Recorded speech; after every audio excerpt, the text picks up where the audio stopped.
allow the children to have the budget every year. It's okay. Off your mind. It's okay. She Off your mind. like me. Chai! Now wow, people wey suppose talk truth to power don't off mic. And if we talk, now 500,000 they go summer us call them hate speech. But fear not, my ego don't come. Ingo torchlight every corner, nooks and cranny of all these bad people where they spoil our country.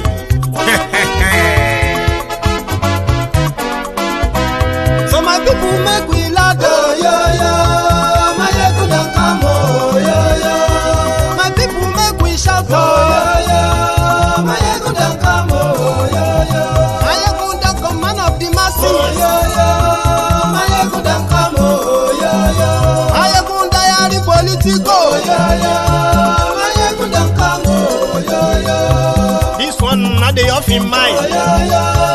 My ego don't come, oh, yo yo. Can in the touchlight every corner, oh, yo yo. My ego don't come, oh, yo yo. Okay, some people be they holla say they want the power. Chai, them be promise us say we go get light and power. Nah. Them hustle sote they can't get the power. But now they know they do anything with the power. Sure. Every day, dollar, just they get the higher power. Over naira. See them talk say, make we off mind. But thank God say, my ego don't come. So my people make you ladder, oh, yo yo. My ego don't come, oh, yo yo. My people make we shout, oh, yo yo.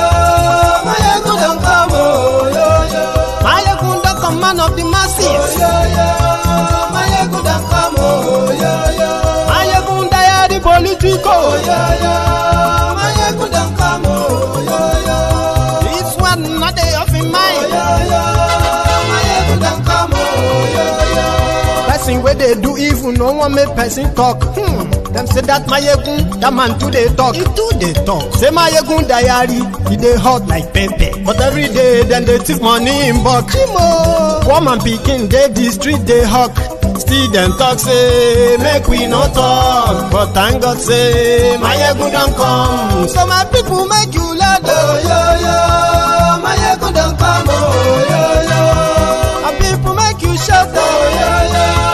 My egun don't come, oh yo yo. Man of the masses, oh, yo, yo. My ego don't come, oh, yo, yo. My ego diary politico, oh, yo, yo.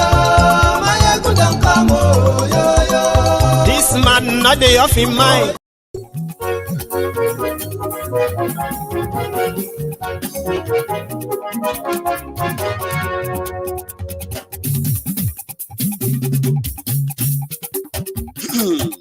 Hello there.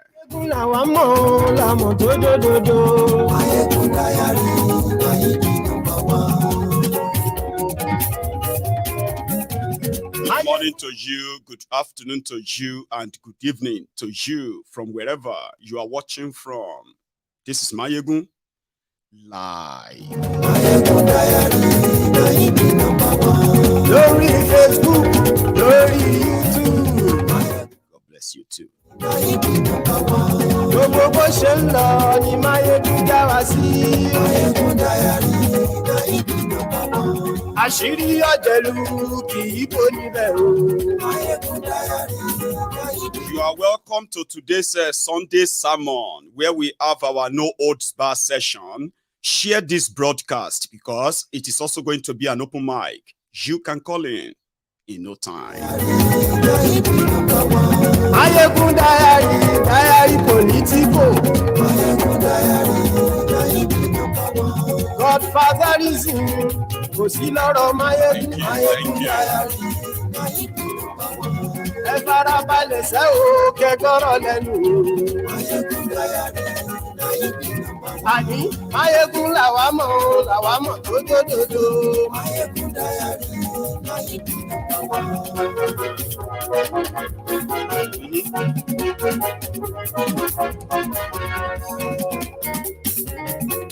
Àní ẹ̀sùn ràkì. Ìpè. Tell them. Mayegun ti dé. Ọ̀jẹ̀lú ẹ̀sùn ràkì.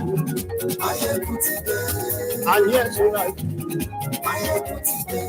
Lórí Facebook, Let's share this broadcast. Invite your friends, like I said. Invite your not so friendly friends. I'm doing the same. We are starting soon.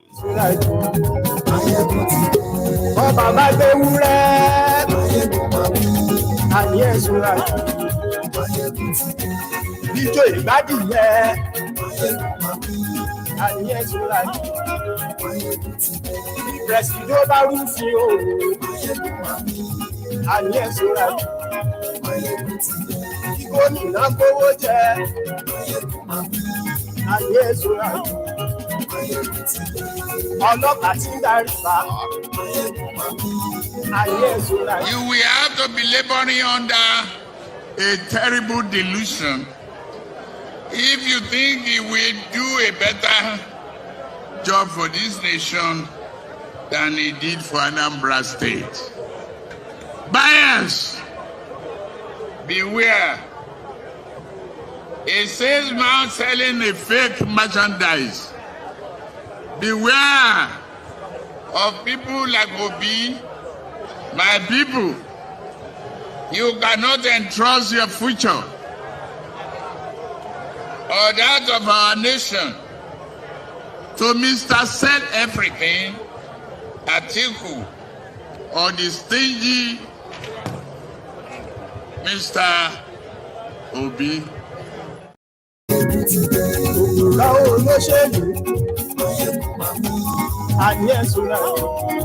Kalu is about to sell NNPC again after Bokohari sold it by privatizing it. We get talk.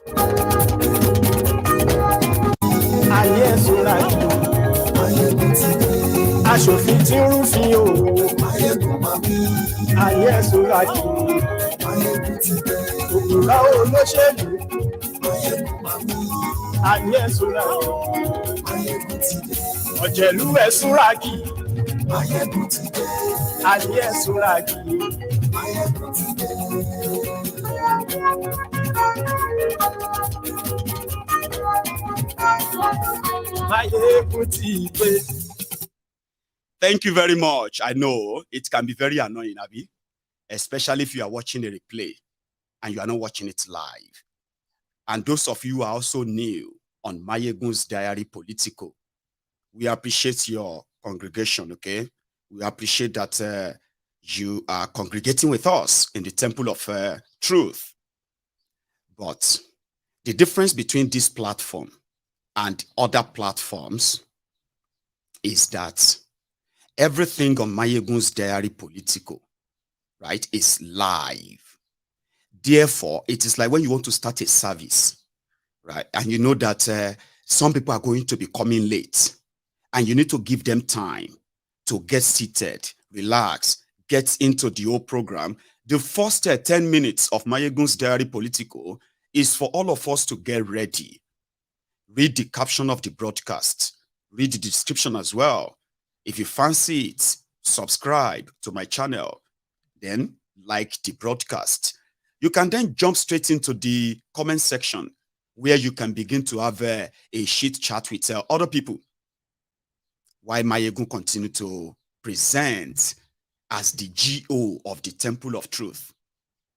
Now, if this is your own first time of joining the Sunday sermon live on Mayegun's Diary Political, you are welcome. But there are some conditions you should know. These conditions are not to limit you or kind of anything, but they are just to, they are like caveat or caveat emptor. Buyers, beware.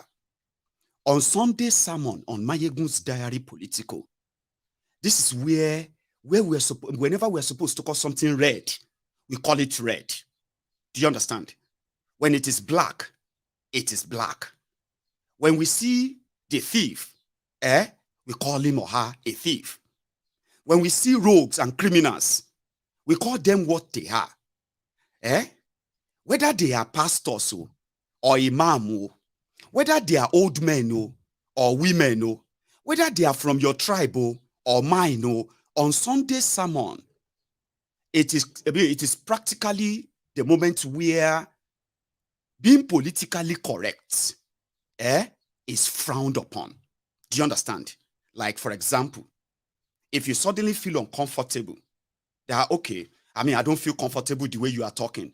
I mean, I understand that, you are trying to preach to people, but I don't like the way you are calling them. Why are you calling them names? Why are you abusing them? Now, that kind of being politically correct is frowned upon here. You are going to be the next person that they are going to tear apart in this on these streets. Okay? Now, that doesn't make us toxic. Listen to me. Because there are those who usually throw in, oh, I didn't know that this place is so toxic. Alaye, you will need to calm down or give yourself some sense. The people we are talking about are those who have actually wrecked the lives of ordinary people in Nigeria in millions. Others have died. Others are walking corpses. The increased poverty in Nigeria, increased insecurity in Nigeria, corruption, oppression, and the rest that are happening in Nigeria today. The characters behind them, they are more vicious, they are more deadlier, they are more toxic. And those are the people we are talking about. And we can use any language we want when we are addressing them. Now, if you now take offense, do you know what that makes you? It makes you somebody who is a closet narcissist, a closet terrorist, a closet terrible human being. Because if you could feel offended for any reason, maybe because these criminals are old, or they are young, or they are rich, or they are Christians, or they are Muslims, or they are Northerners, or they are Southerners, whether they are Yorubas, or they are Igbos, on Sunday sermon, we call them who they are when we are talking about them. Now, if you take offense, it simply means you are an hypocrite, hiding behind your useless political correctness, useless home training that you usually throw. Let me tell you something. During Sunday sermon, I can get so hard that you begin to feel like, oh my God, I didn't know this guy is like this. Yes, I can. Okay? And many times, I have seen those wearies, the ashiris, the olori burukus, that have tried, in their own political correctness way, they have tried to throw in lack of home training. This Mayegu no get home training. Do you even have fathers at home? Do you have elderly people at home? How can you be talking to elderly people who are old enough to be your fathers? Even if you don't like them, at least respect them. Maybe you get older people for your village. You see those weirdos who usually say that, they are the olori burukus that we set up Sunday sermon for, to trash them and their useless blackmail. You know what you used to reply them when people say that to you? When you talk about Thiefnubu, demented Kalu, and somebody decided to say, is he not old enough to be your papa? Don't you have any respect in it? Don't you have home training in it? Just tell them, who are those? Or should I say, who are the parents of the criminals who are destroying Nigeria? Your governors, your local government chairmen, your reps, your senators, your commissioners, your ministers, your president, and the rest of those who are taking advantage of you for years. Who be them parents? Who born them? Did their own parents train them to be this sadistic? Unsympathetic? Cold-hearted? And thieves? Because they are thieves. When you take what is not yours, you are a thief. I can't take something that is not mine and I won't be arrested for it. I will be arrested for it. These criminals entitled rogues, who born them? If their mama trained them well, if Thiefnubu's papa and mama and the rest of all the rogues who have been in charge of Nigeria, including Bokohari, if Bokohari papa and mama train them well, this Sirika and the rest of the thieves that you know, if them own parents train them very well, if they have good home training, would they come to public office and turn to thieves, murderers? Would they? Don't let anybody tell you when you are talking about this Olori Brukuso. Don't let anybody tell you that you lack home training. In fact, it is due to a good training. You know, they say something, Oneka bini kotoka tun ra ni bi. Ibi abini kò tó ká tún ra ẹni bí. Ẹ wá wò Máyégún, ọmọ Bádéró, mo kú bíbí re. You know what that means in Yoruba? I mean, in English, It says that, yes, you are born good. Yeah? Your parents gave birth to you. They gave you all the training and the rest of that. Then life and experience taught you how to what? To retrain yourself, which means to reborn yourself. And there is nothing as credible, as great as a rebirth that came from self-discovery. Ebi abini kò tó ká tún ra ẹni bí. Ebi abini kò tó ká tún ra ẹni bí. Ẹ̀yin ẹ wò Máyégún, ọmọ Bádéró, mo kú bíbí re. I know it is wrong to steal from the poor or take advantage of them. My parents taught me that. Don't take advantage of the vulnerable people. When you have a chance of changing the lives of the people, whether small or big, take that as a call, a privilege, that if you don't do it, somebody else would. And see it as an opportunity to make a mark. What have they used the opportunities of ruling Nigeria for 63 years? What have they used the opportunity for? To impoverish us, terrorize us, oppress us, and daily threatening us. And using one thing, the divide and rule. Here you get. So it takes a lot. Therefore, when you join Sunday sermon on Mayegun's Diary Political, I advise you to listen with an open mind, because everything that comes out of my mouth is intentional. Nothing is going to come out of this mouth by error or a gaffe or a slip. I don't do that. Okay? Which means whatever I say, you have a chance to disagree, obviously, yeah. But what you don't have right to is to question how I say them, because it all starts from mental manipulation, where they told us to always kind of keep our mouth shut. Not be everything person they talk. Wait for your turn and the rest of that, which has now brought us to today's Nigeria, the poverty capital of the world. That's not a murder. It's not a good one, is it? Right. It's been 2 weeks of APC, Egbekegbese, transition from the lifeless mannequin, Megad Bokohari, the Mumumadu Bokohari, and fake Pastor Ruga, Ekene Shatabandu, Agboworin Baba Oja, the special advisor to the same lifeless Bokohari on burial arrangements, condolences visits, Abi, and then trader money. Pastor Ruga and Bokohari left 2 weeks ago, and they left a ruined, divided, terrorized, and impoverished country. Here is Kalu, who told you during their campaign that the likes of Atiku, what they would like to do, which is probably right, okay, will be to sell off everything that is left that Bokohari is yet to sell. Bokohari destroyed Nigeria. That by now, in a sane country, if to say Nigeria is a real country and Nigerians are real people, by now, Bokohari will be cool enough in the dungeon of different government agencies interrogating him.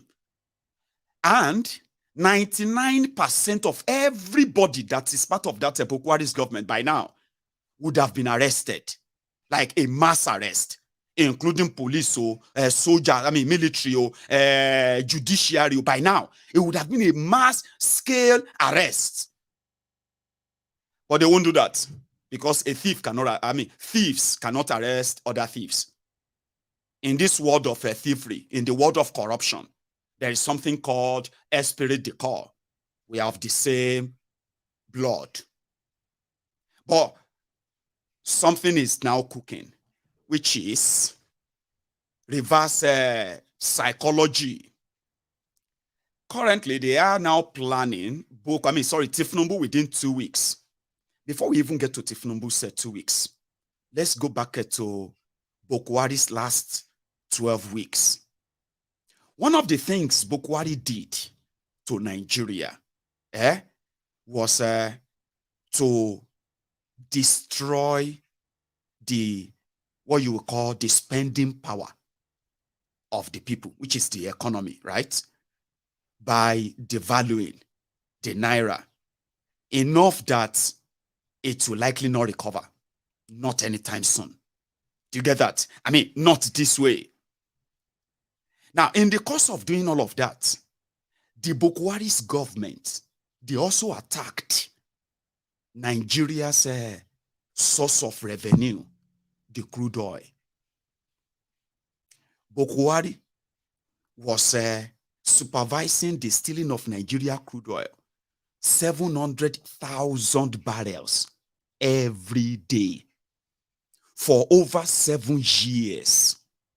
And they were not at any point in time felt like they were committing economic sabotage, treasonable felony against Nigeria, because officially they could do whatever they like. I mean, it's Nigeria now. So you know what happened? Nigeria lost over 118 trillion naira. You heard me right, oh. 118 trillion to oil theft alone. And you know what NNPC did under Bokohari? Apart from them, escalating the subsidy money, escalating the fuel consumption in Nigeria, which never happened. Let me explain that to you. When these criminals came in, subsidy in Nigeria every year was around 400, 700 billion. That was the max anyway, 700 billion. Immediately they came in, the NNPC, they claimed that Nigeria was consuming almost 100 million liters of petrol every day. Therefore, Nigeria started paying over 1 trillion naira for subsidy. Listen, you know, Nigeria have already lost trillions to oil theft under this rogue Zabi. At this point, Nigeria was not receiving any money again from crude oil. For more than 6 years of Bokohari's 8 years, Nigeria received zero sale from crude oil. Zero. NNPC said zero. Now, when it was like 2021, 2022, they now put together a scheme. They said, in order for NNPC to be productive, they were selling it off by privatizing it. So privatizing it means everybody should come and buy shares in NNPC. Now, we don't know what happened to the shares or the money of NNPC. But as at 2020, 2021, they've already concluded that NNPC in Nigeria, it was now private company. But guess what? It is still the same National Oil Company of Nigeria. And as at 2016, NNPC Nigeria under Bokohari, which Bokohari is the Minister of Petroleum of. Yes, he was the president at the same time as the petroleum minister. It was the Minister of Petroleum. And in 2016, they took over the subsidy and the oil and fuel importation to Nigeria. So which means it became job for the boys that they intentionally opened that, that pit, that bottomless hole of corruption in NNPC for 6 years. The whole country didn't even know that their NNPC was not remitting any dime. When you hear breaking news, NNPC did not remit any money for the past 12 months. People just read the news and they moved on. They have no idea what that meant. Remember, They were losing 700,000 barrels of crude oil every day. There were vessels on Nigeria water, pumping Nigeria crude oil. The Nigerian government that is actually pumping the crude oil from the ground through those pipelines, they realized that they were losing 700,000 barrels every day. They didn't raise alarm for over 7 years. 118 trillion naira. Boom. To the pocket of a Bokohari and his gang. They didn't stop there. You know, as that one reduced the inflow of money to Nigeria, whatever is now left, any little money left from the 1 million barrel that they are claiming to be selling, they already opened a door of how to steal that subsidy. Now, they did all of that for 5 straight years. Then they decided to privatize NNPC, which means they sold off NNPC that Thiefnubu is about to resell now. And wahala go dey soon. Mele Kyari, just same way they have arrested Emefiole, Mele Kyari of NNPC should be arrested with immediate effect. This Sirika, the way that gave you Nigeria here logo, spent 12 billion naira to buy 12 fire trucks in Nigeria, should be picked up with immediate effect. We'll get to his part. They sold off NNPC. They call it NNPLC. NNPLC. Nigerians still felt like they had NNPC. Guess who is paying the salary of NNPC workers? Nigeria government. Guess who are the shareholders of NNPC? Politicians. Guess who are going to take the profit from whatever NNPC declare profit and say, we have made profit. So guess who are going to share the profit? Politicians. They now give Nigeria 40% stake in NNPLC.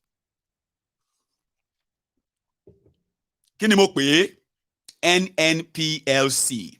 There's nothing like NNPC anymore. Even though the building built by Nigeria oil money, all of the staffs in the NNPC, as they call them, they are still on the payroll of Nigeria. But the profit from whatever they are doing goes into their pockets. So Thiefnubu came and he said he's taking out subsidy. You know what Thiefnubu said he's taking out? Thiefnubu said he's taking out the 4 trillion naira a year. Suddenly, subsidy in Nigeria jumped from 700 billion to 4 trillion naira. Nigeria no get money to pay. Remember, money that should be coming from crude oil to use to develop Nigeria. They've already opened another door. It was like free money. They are not even bringing any oil. They will just say, okay, I don't bring 20 million liter. Say, okay, 20 million liter. Okay, we'll give you money. I don't bring 10 million liter. Okay, 10 million. Okay, we'll give you money. In one of the days, there's one guy who happened to be kind of walking in the somewhere around the border where Nigeria supposed subsidized crude oil, subsidized oil, are being trucked to Niger Republic, being trucked to Chad, being trucked to Cameroon. And this guy exposed that. You know what they did to him? I'll tell you after this. Then the country, another country. So now the problem you dey say like e so tell gbogbo wọn pátápátá wọn ní controller kò ti dá fún controller tó fẹ́ máa jí owó àbí tó fẹ́ máa jí epo some for me 100 naira no and I put my job online. I'm a diligent Yoruba man. That rí wọn bẹ́ẹ̀ gbogbo àwọn mọ́tò yìí wọ́n fẹ́ jí epo lọ sí Cameroon ni that rí wọn wọ́n fẹ́ jí epo lọ sí Cameroon so tí rí wọn bẹ́ẹ̀ so tó bá pa mí. If they kill me, you people have to understand that this is the conspiracy from the pit of hell. Are we one? No. You have to look at it. Thank you. Facebook straight. Post it online. The guy is in jail right now. Do you know that? And this was like about 2 years ago. He happened to be a custom officer, a Yoruba man, on duty, and he couldn't take it anymore. Their customs were clearing them to keep going and taking the oil to Cameroon. Bokohari knew about it. Ali, or what's the guy's name? That custom guy that is always dressing in jalabia. Amadu Ali, or what's that his name? They knew about the whole conspiracy, the whole smuggling. They knew. You see that smuggling being done to that part of outside Nigeria, yeah? Coordinated from the top. The people paying the subsidy on them, they are the same people. Anyway, that guy said they may kill him. And if they kill him, all of you should see what happened. Amidu Ali, God bless you. That's his name. Amidu Ali. Criminals. So, from 700 billion naira for subsidy, Nigeria started paying about 4 trillion. Like they grew so big. 13 million liter of crude, of petroleum that Nigerians are using monthly. Bokohari's government said Nigerians are using 100 million liter every day. And that is why. And for 8 years, Nigeria Central Bank provided 11 trillion naira for Bokohari. Listen to this, Bokohari, Pastor Ruga, Emefiole, Malamu, what's that guy? Usman, that finance minister, that woman, Usman, Ibeka Shiku, and then this guy, what's that his name from Bayelsa? Timmy Silva. You see these 7 people, 7 criminals, they stole 11 trillion naira to fix Nigeria, refineries. And to this day, none of the refinery is working. 11 trillion naira. Economic saboteur. They were taking for 4 trillion naira every year. Even though you are buying fuel, you are buying fuel at exorbitant price as we speak, your earnings are not commiserating with your spendings. You know that. The value of your money continue to be depreciated. Why these criminals were actually cashing out big time, committing economic sabotage, economic terrorism. But Emefiele is the one arrested so far. We are still coming there. Now, we are now hearing that Central Bank of Nigeria provided $2.8 billion loan for Dangote refinery. They also stood surety of another $5 billion for Dangote refinery, which means Nigeria is in debt of nearly $8 billion because of Dangote refineries. Dangote refinery, 11 trillion naira gone on all the refineries in Nigeria. Isn't that economic terrorism? So immediately Thiefnubu came in and he said he's taking out subsidy. It is like saying, I am canceling the 4 trillion naira check. There will be no 4 trillion naira check anymore. And guess who jumped into it to want to ride on it? NNPC. They started explaining what Thiefnubu meant, why our subsidy means, how Nigeria oil is going to crash, how the price is going to come down. Suddenly, now only 13 million Nigerians are using 13 million liters of fuel. No longer 100 million liters from NNPC. They said they have currently in their storage. Remember, they have been the one importing fuel to Nigeria. They have been the one paying subsidy to themselves. They have been the one smuggling your fuel out of Nigeria. Then they have always been the one rolling out all the fake data. They have been the one who hid away the oil theft in Niger Delta, where 118 trillion naira has gone down the drain into the hands of these thieves in 8 years. Suddenly, they now came out to say, some people are taking our fuel to outside Nigeria. Some people are this and that. They started riding on it, using reverse psychology on the rest of the Mugus, who actually believe that Thiefnubu is doing something magical. So what happened? From 100 million to 13 million. What happened to the remaining 87 million that Nigerians have been paying for? What will happen to those who collected that money? What's going to happen to them? By the time they begin to pick them up, wouldn't you agree with me that half of those they call the political criminals in northern Nigeria will indeed, and their counterpart in southern Nigeria will indeed be what? Handcuffed. And they would just go and put their back, they put their back behind the drum and they will shoot them. Death by firing squad. You have no idea of what they did. They didn't touch you. A lot of you, they didn't touch you, abuse you. Like the police who harass and abuse and assault people on the streets. Like some of you who believe that you have money, will use that influence, that power, to what? To harass and oppress those who are lesser than you. No. What these guys did is called economic terrorism. Economic jihad.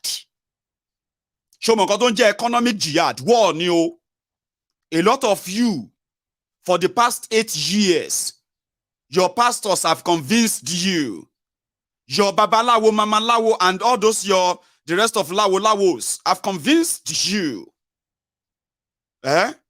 Your sheikh, Mula, Alimula Mau, and the rest of them, they have convinced you that some genies, some village people, some evil spirits, evil people are those behind your misfortune in the last 5 years. They lied to you. These criminals who orchestrated this economic gangsterism, fiscal rascality, you know what that's called? Now, when these criminals came, I learned the word fiscal rascality. You know fiscal rascality? Fiscal is that when you are able to account for your finance. Sure, you get. You account for what you make, which is your income. You account for what you spend, which is your expenditure. So if you spend more than your income, you're going to be in debt. Now, if your income somehow cannot cover your debt, you have to control your expenditure. Yeah? But if you begin not to care about your income, and you only care where nothing happens, when you pay, and you begin to escalate your own loan, expose yourself, to the point that you have to end up declare bankruptcy. That's what will happen. Okay? In the case of a country, what will happen is that you go into recession. That's what happens when they do fiscal rascality. So the fiscal one is the financial part of your life that you have to be so disciplined how you deal with both, or else you are done for. You see these guys in their own way, they went straight into fiscal rascality. They don't give a damn. Since they could fake the figure, they could print money, right? They could manipulate the media. They could drive propaganda to make you feel like all you need is to just struggle for few years. You need just little sacrifice. Everything is going to come back and work for you. No, it won't. They had no plan of it. Their book, their cooked book, is even pretty much like exposing them than covering them. So they use propaganda to begin to tell you. So when they direct you to your religious houses, where they'll begin to tell you the reason why your businesses are suffering, it's not because of a double, triple taxation that doesn't even come back to you. Right? It's not because of the corruption, bribery and corruption. It's not because of the draconian policies that are intentionally set up to destroy your business without touching you. They won't tell you that. They won't see that vision for you. But they will see the vision of those who are hanging your picture in a bottle. Somebody is putting your picture inside a jar, and they have actually, they've nailed your picture, or they have taken this and that. Your destiny has been buried. Your destiny has been taken to this and that. Somebody has placed a curse on you that you will never get married. You will never be successful in life. All of these things are the continuation of what the criminals have started. The whole thing that happened in your life in the last 8 years, good or bad, came from these guys. Trust me. If it's good, that means it could have been better if it was done right, yeah? If it's bad, Baba, just think about those who are having it worse, or those who are dead. Economic saboteur, 4 trillion naira.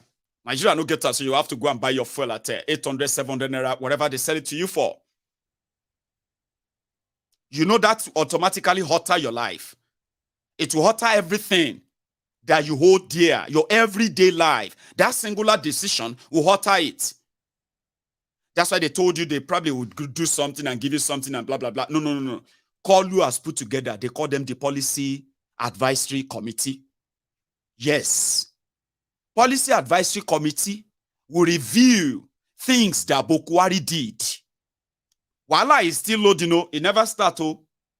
As much as Kalu may want to try and cover Bokohari and his gang, the destruction they did, even as horrible, as terrible as Kalu is, he cannot bury everything. It is so bad that if Bokohari is not arrested, Malamu is not arrested, then I can advise you, just enjoy the drama. See this as another series, like Netflix series, in their pretentious fight against corruption. I don't know if it's a fight against corruption now or not, but he has put together an advisory committee to advise him on how to sell NNPC, privatize it. But a lot of you have actually prayed and requested for how they govern Lagos. Lagos, the mega city, a state that has practiced democracy with one single individual and his gang of thieves for 24 years. And yet, it is a state without drinking or running water. Yes, there is none. It is a state with the worst road networks in the entire Nigeria. As much as you might think Nigeria was, if you have been to Lagos, or if you are living in Lagos, just stop with pretension. Emma pretend you weary. Here you get. If you continue to pretend and tell yourself all this nonsense and lies, well, they are about to replicate what you are enjoying in Lagos in Nigeria. You know what that means? You have the first daughter, the first son. First daughter is summoning people. Second, first son of the Federal Republic is summoning people. The first, the deputy president is summoning people. That's the wife. And then the Kalu himself is also summoning people. And what you have is that you are about to have what happened in Lagos.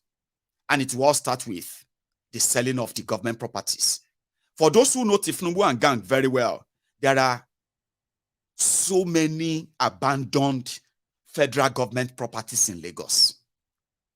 They will be gone before the end of next year, if they are patient enough. They will be gone. And they will be gone to Thiefnubu's family. Or should I say Thiefnubu's crime family. Go and write that down.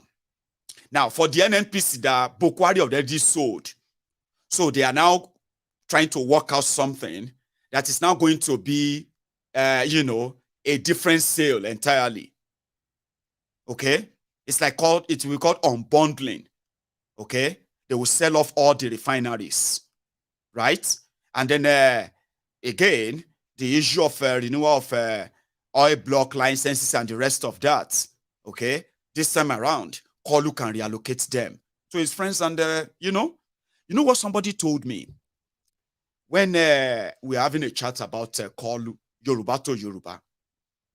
And this person told me and he said, Mayegun, listen, this Nigeria has been looted by every tribe that has had their own opportunity.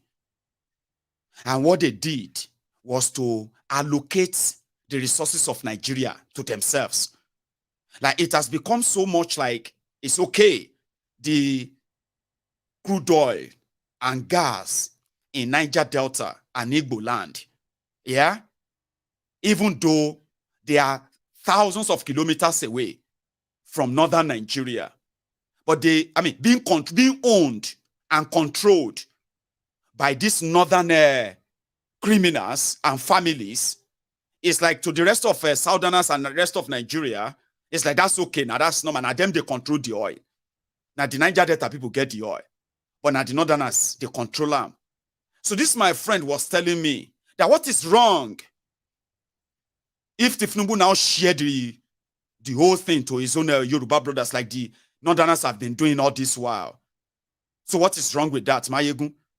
That he believed that until Nigeria breaks up, everybody who wants to destroy Nigeria, everybody have a right to destroy Nigeria, take advantage of it, under any pretense. I was like, okay, Baba, your kind of idea may sound logical to mad people. I'm not saying you are mad though, because he was sitting with me, so I didn't want to tell him that he was mad. I said, look at how you think. The Northerners have been controlling the resources of Nigeria. They seem to be those who have the legitimate right to steal it. And for all these years, let's agree that Thiefnubu is a criminal. And of course, he's also coming to steal and loot and everything. That what is wrong in that is a Yoruba man. That if he was coming to steal and loot Yoruba land, for example, as Yoruba, that's the moment I should feel kind of, no, Thiefnubu. It doesn't feel cool that I'm not comfortable that Thiefnubu as a thief is going to do exactly what others have been doing. That it's not comfortable with that. And I said, listen, Baba, to mad people like you, okay, I didn't say like you. I said, to some mad people that will hear what you just said now, I mean, it will sound like fear. I said, but let's kind of take a look at it this way. We agree that for decades, even up till now, the resources of Nigeria has been shared among these criminals. Majority of them are no longer in politics or in government, but it has become more or less like their inheritance. I said, Baba, for 63 years of Nigeria independence, and let's say this taking control of resources of Nigeria and owning it by one region, like you said, let's say all of that started after 1970, after the Civil War, Abi, which means in order to control the wealth of Nigeria and take it away from the region that was about to break away from Nigeria before, so they owned it. I said, Baba, for 63 years, of what benefit is that controlling the wealth of southern Nigeria by these northern criminals you mentioned? For 63 years, what singular benefit has that been to the life of an average northerner in the last 53 or 43 years? And he was like, what do you mean? I said, if the bragging right here for you as a southerner is that the Commonwealth of Nigeria is controlled by some criminals, and it seems to be like their inheritance, government in, government out, they still get to share it among themselves. And if you think that, in a way, as a southerner, is a win, okay, take a look at it this way then. For this period that they've been controlling this wealth, look at northern Nigeria. Look at their people. In all sincerity, Mayegun, if you go to the north, they have the best road. They have the best buildings. They have the best this blah, blah, blah, blah that you told yourself when you went there to go and do NYSC. But you've also reported, a lot of you, some of you were even raised in poverty. After visiting the northern Nigeria, doing your NYSC, you came back to say the level of poverty you witnessed, you saw in northern Nigeria, you've never seen anything like it before. Human capital development that actually has to do with proper education, good healthcare system, and then a proper economy that makes it easier for those who want to explore or kind of, be something who have the opportunity unhindered. Economic freedom, religious freedom, and all those freedom that actually makes people live like human beings. You went to the northern Nigeria, and immediately a lot of you started saying that Nigeria is actually two. There is no one Nigeria, but many Nigerias. So what was that benefit of controlling the wealth and stealing Nigeria money for 63 years or 52 years? How has that benefited the northern Nigeria? How many of you would love to relocate to northern Nigeria today because of the availability of opportunities and wealth today? How many of you So it's never going to be about the people. It's always about them. All they need to tell them is, see, when they were about to lose the feeding bottle, they will scream and shout and say people are targeting them because they are Yoruba. They are targeting them because they are Igbo. Oh, they hate them because they are Hausa. Oh, they dislike them because they are Muslim or they are Christians. They begin to play those cards.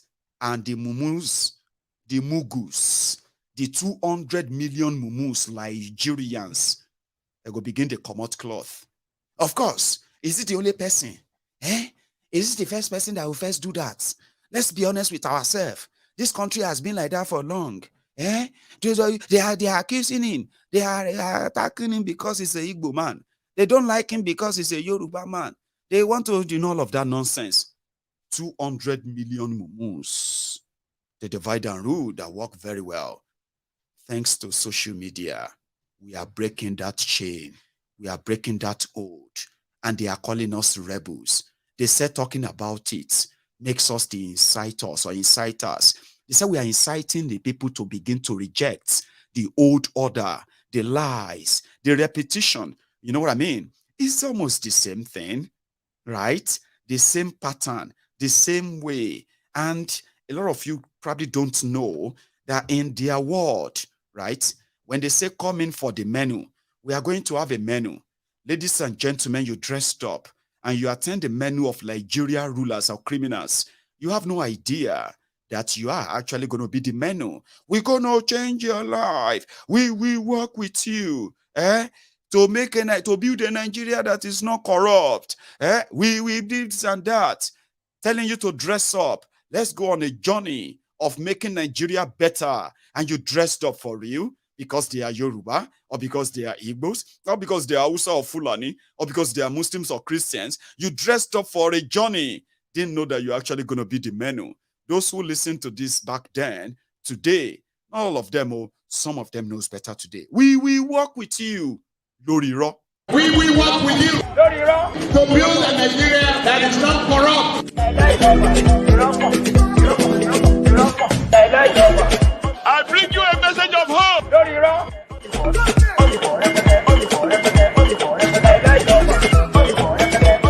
We are going to spend a lot of resources on education. You remember them. So, like I said, it's going to be an open mic. It seems I'm taking all your time, all our time. Anyway, there is arrest of Emefiele. I know a lot of you want to have one or two things to say on this, and we are going to get there. There is also the tribunal case as well. Something to catch up on as well, right? We'll get to that. So we'll make it more conversational in a way that, when they begin to put everything up for sale, you can tell me your own expectations and all that, and we'll share that here. On the Nigeria here, people are already kind of having a divided opinion, okay? And Sirika himself is also kind of pushing back, saying that those who didn't want it to work are those who were asking for bribe. We'll get to that part, okay? Then the Rogbodiyan. I want to talk about that one before I start taking calls, okay? The Rogbodiyan about Lagos indigenous property and business law. See, I live in the UK and I participated in Brexit. I am very much aware what started Brexit and those behind Brexit and why, as well as when Brexit happened, the aftermath of Brexit on the UK economy and everyday life. So, in 2023 charade election, Kalu and gang, they introduced a different, horrible, terrible, toxic politicking into the political space of Nigeria. Now, the effect of that is going to be very much in existence for a very long time. And because of this bigotry, open bigotry, open rivalry that led to an open tribal attack, has now come as a new dawn in the political space of Nigeria already, you know, and already heated space. So when the argument for Brexit started, it was all about some politicians who decided, right, to amplify the voice of some British, that is, the people of Britain, who have been mouthing that their government and their politicians have failed them by introducing different kind of immigration rules that allowed other people from other parts of the world to live and work in the UK. So according to them, the most unemployed British blamed the foreigners, as they call them, those who came here to take advantage of the economic opportunities, according to them, to come and rape the economy of the UK, take their jobs, and all of that excuses that an average British or an average British adult can no longer work and raise money to afford mortgage, buy his own house, buy his own car, and all other excuses that the failure of politicians were blamed on who they called foreigners. Those who are buying everything. Where are they getting money to buy all these properties? When you get here, Pakistanis are there. The Indians have bought half of this place. The Qataris have bought half of this place. Look at all these black people are also buying these houses here. Everywhere is now more or less like, it's no longer looking like Britain. That was the campaign. They said UK was no longer looking, Britain was no longer looking like Britain anymore. So they blamed foreigners. And some politicians took advantage of that to amplify that voice. Amplifying that voice became a political movement that caught up with other major political parties and major political players, where people began to ask them, what would be their plan about immigration? What would be your plan about this or that? And when they started making adjustments, deporting those they called foreigners, they realized that being part of the EU allows everybody as a member of EU to also live and work in the UK, just like it is same for every British to go out there and work anywhere within the EU. Now, you see that privilege, the politicians took it even further by blaming their politicians, abandoning them, budgeting money that should be used, that should be spent here in the UK, budgeting this same money and giving it to the EU. All of this were what the people wanted to hear, and the politicians who could actually drive it, and those who felt like if they didn't follow the trend, they will probably lose their own political seat as well. Now it became a pandemic. Every one of those who kind of shouting Brexit, Brexit, Brexit, saw everyone that is not British as a potential enemy.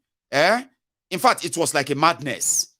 it became a political campaign in the UK that the ruling party then, or still ruling party anyway, the Conservatives, they had to take it up and said, you know what? We're going to just put it into referendum. Let the British, or let Britain decide if they still want to be part of the EU or not. During the campaign, we were told what we were going to lose. We were told the services being rendered, the economic advantage of the rest of the world building UK, right? Paying taxes here, running the system here. Eh? In fact, what will happen when they are gone? 1 second. Unaji asked for 5%. Is it 5% of Nigeria Air or 5% of the firefighting trucks contract? No, he asked me exactly. You know, I record all my things anyway, and I have it very clear. He asked me that please. I'll come back to him. We are not yet there. Or we are not there yet. They told them, you're going to have to begin to get your visa. You can no longer just sleep in London and said you are drunk and you found yourself in Paris. It's not going to happen anymore. There will be no special privileges for you anymore at any European airport anymore. You're going to be just treated like... And also, there are going to be so many other things that by trade and this and that you're going to have to part with. They said they didn't care. This island will survive. What the hell are you talking about? This island colonized almost half of the world without the EU. What the hell is EU? That the UK cannot survive. It was a madness, a contagion. By the time everybody voted yes, those who wanted to vote yes to leave the EU, guess what happened a few months after that? When they started the negotiation of how to break up with the EU before the January deadline or so, they started saying politicians deceived them. Politicians made them hate people. They didn't tell them all of this now. Oh, they didn't tell them they are going to lose all the privileges they were enjoying, like the citizen of the world with their red passport or British passport. Now, British passport is going to now be limited to this and that. In fact, economically, UK is going to lose over so percentage. Jobs are going to be gone. So and so. But they didn't tell us now. Okay, we want to go back. There were those who were actually saying they want to go back to the EU. Can we do another referendum and go back to the EU? No, you can't. Not anymore. 42 years relationship cut off and killed off by the political opportunists in the UK. Despite the whole world appealed to them, they were adamant. They didn't want to lose their political privilege and privileges. Today, UK, we are now wallowing in recession from recession to recession, economic crisis to economic crisis. But you can't compare it to Nigeria.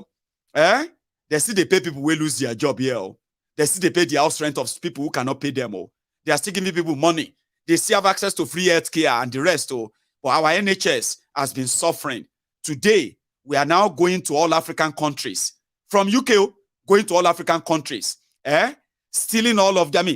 Luring. Let's use that word. Luring all of their professionals to the UK.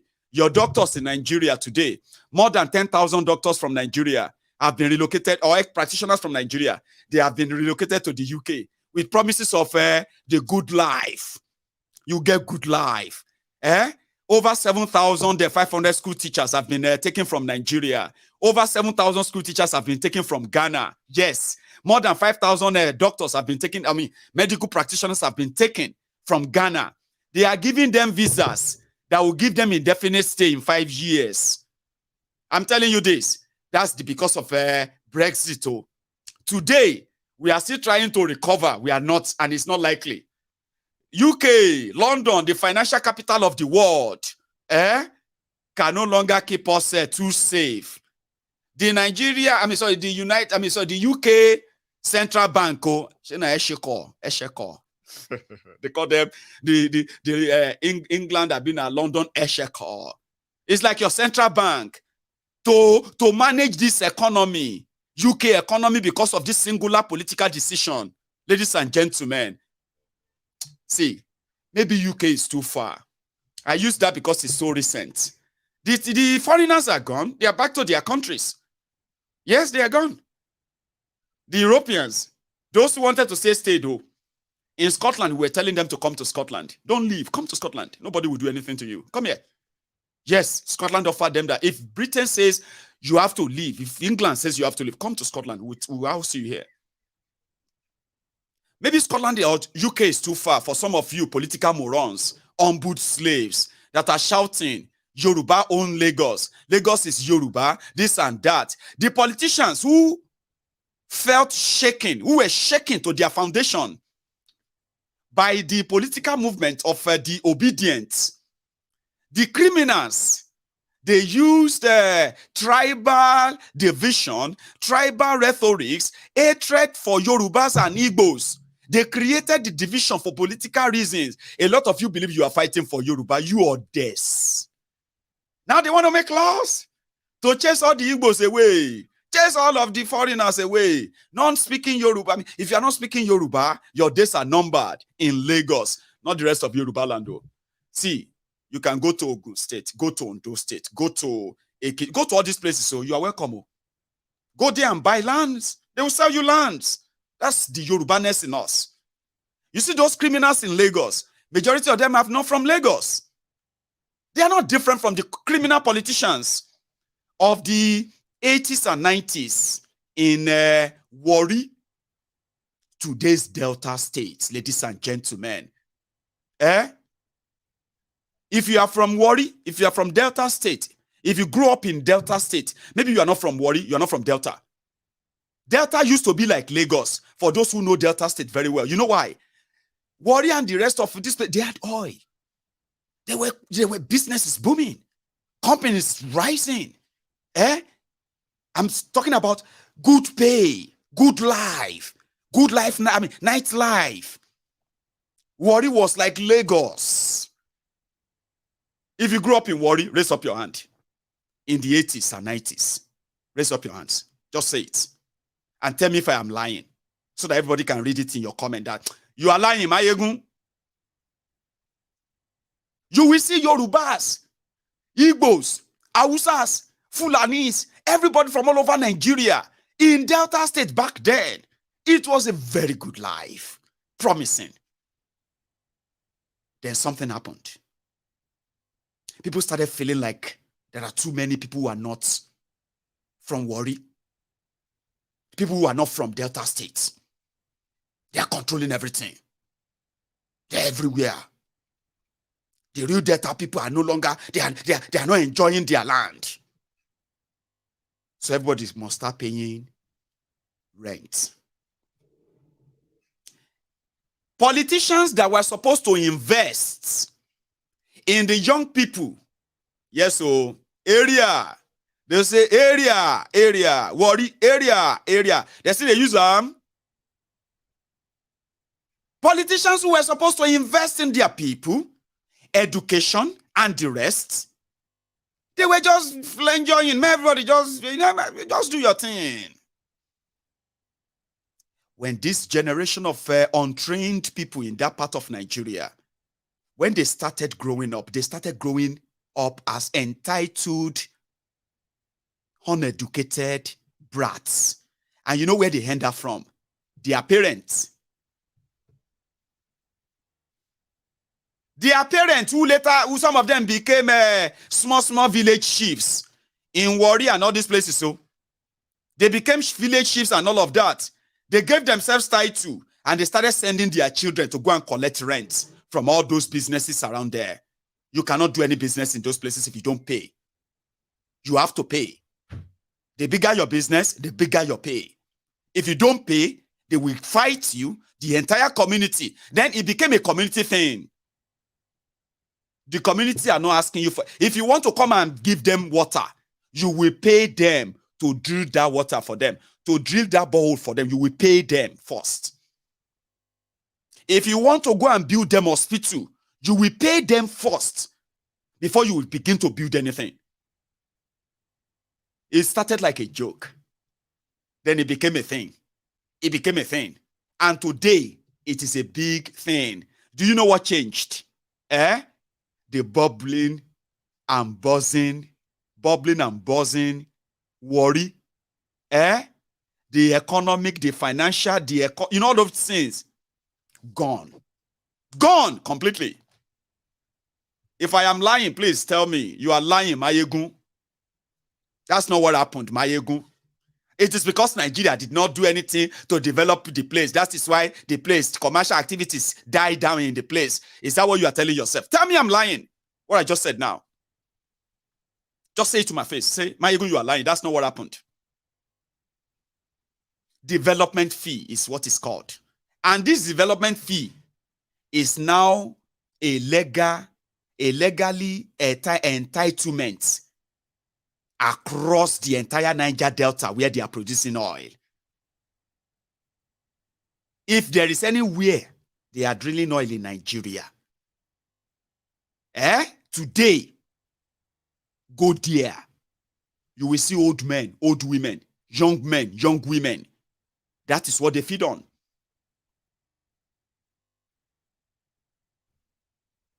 They destroyed that once commercially viable place. 24 years.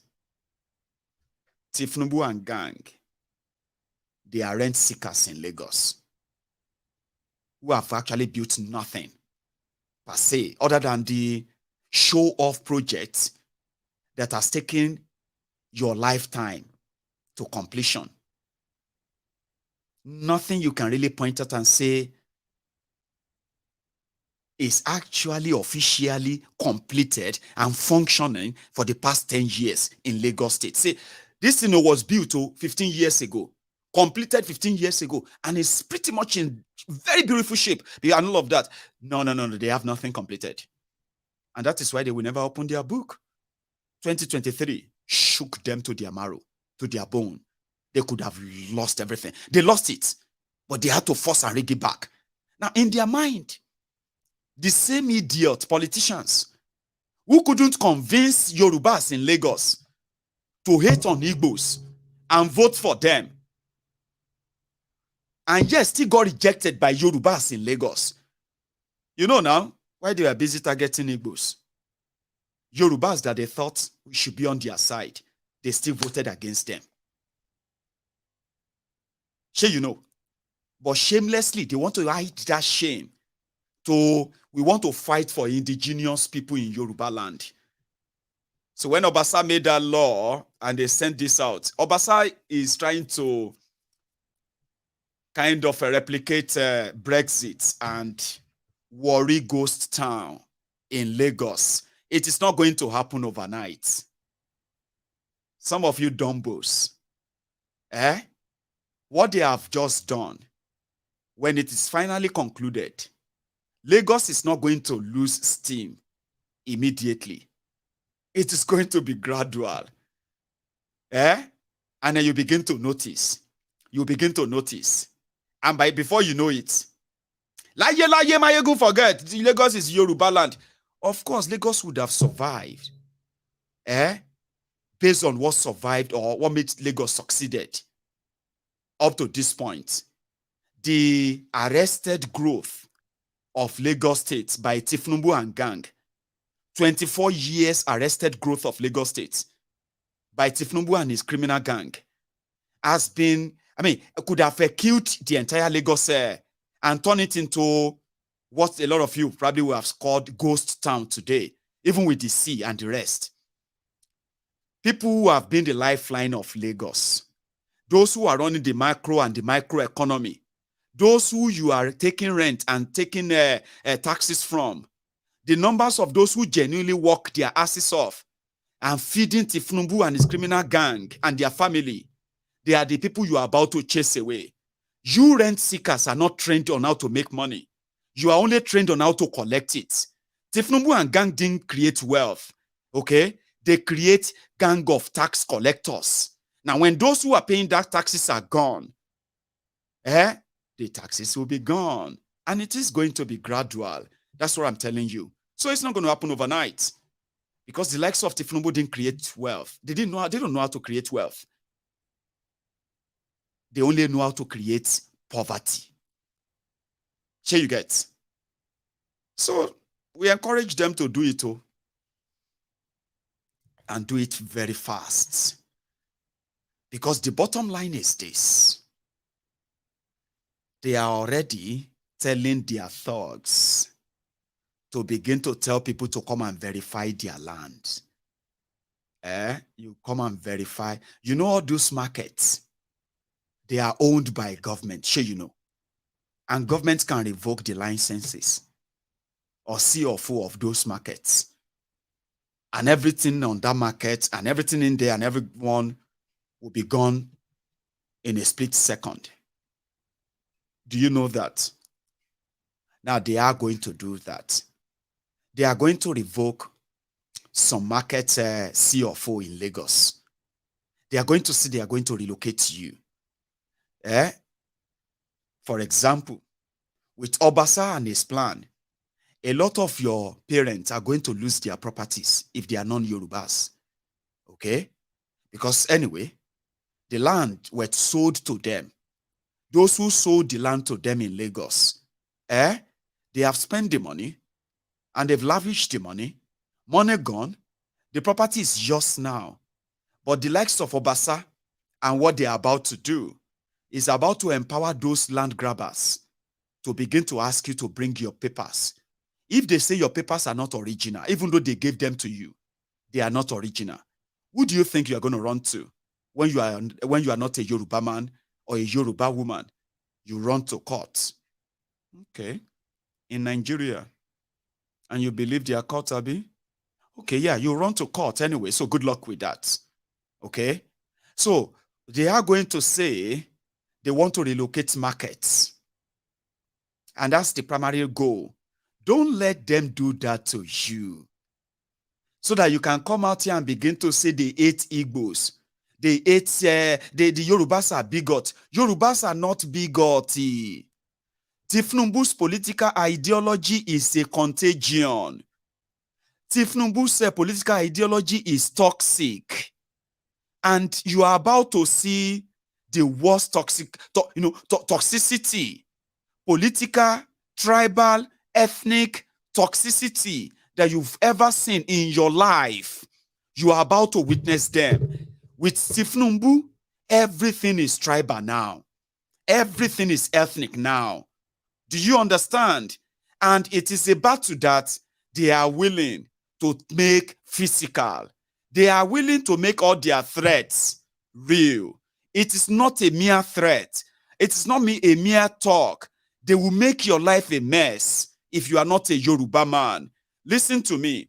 It is even worse if you are even a Yoruba man and you kind of publicly reject this kind of political bigotry. Thiefnubu and gang are already raising a generation of bigoted political nuisance in Yoruba land. I don't know how to explain this to you. It is not just the non-Yorubas that are in danger of the kind of politics that Thiefnubu and gang represent, and they are about to manifest. Do you understand? Open hatred for other tribes in Nigeria, whether Hausa or Fulani, anybody who come out to say anything about Thiefnubu in the coming days, weeks, and months, and years, it is going to be a tribal, serious tribal confrontation, ethnic confrontation, and it's going to be like you've never seen it before. I am saying this because I'm a Yoruba man, and I know what is coming. I do. In fact, you are about to witness and see the Nigeria you've never seen before. You are about to witness and see Yorubas that you've never seen before. Yorubas you believe that never existed. They are about to share that secret, what do you call it? That secret part of them that Thiefnubu is going to exploit. He's going to exploit this because that's the only way Thiefnubu can escape the Nigeria that Bokohari left. I am not saying this to make you feel scared. I'm saying it to make you get ready.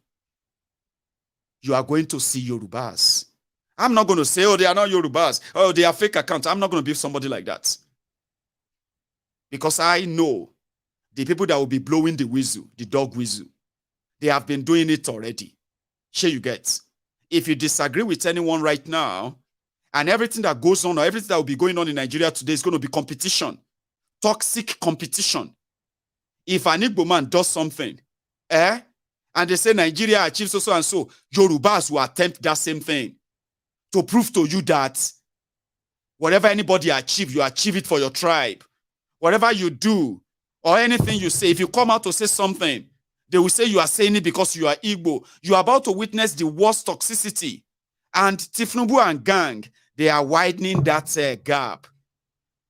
What should we do about it?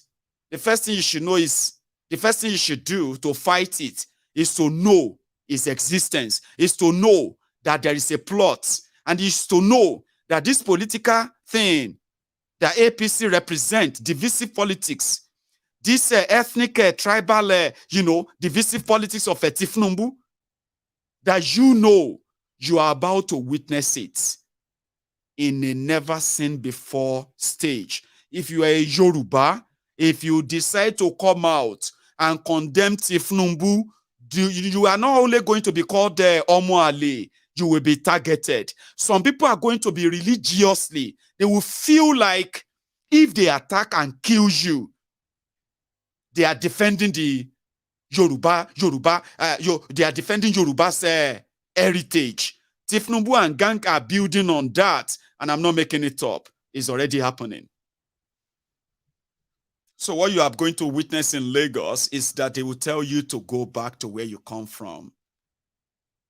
And for the first time, a lot of you are going to believe that Nigeria is going to break up.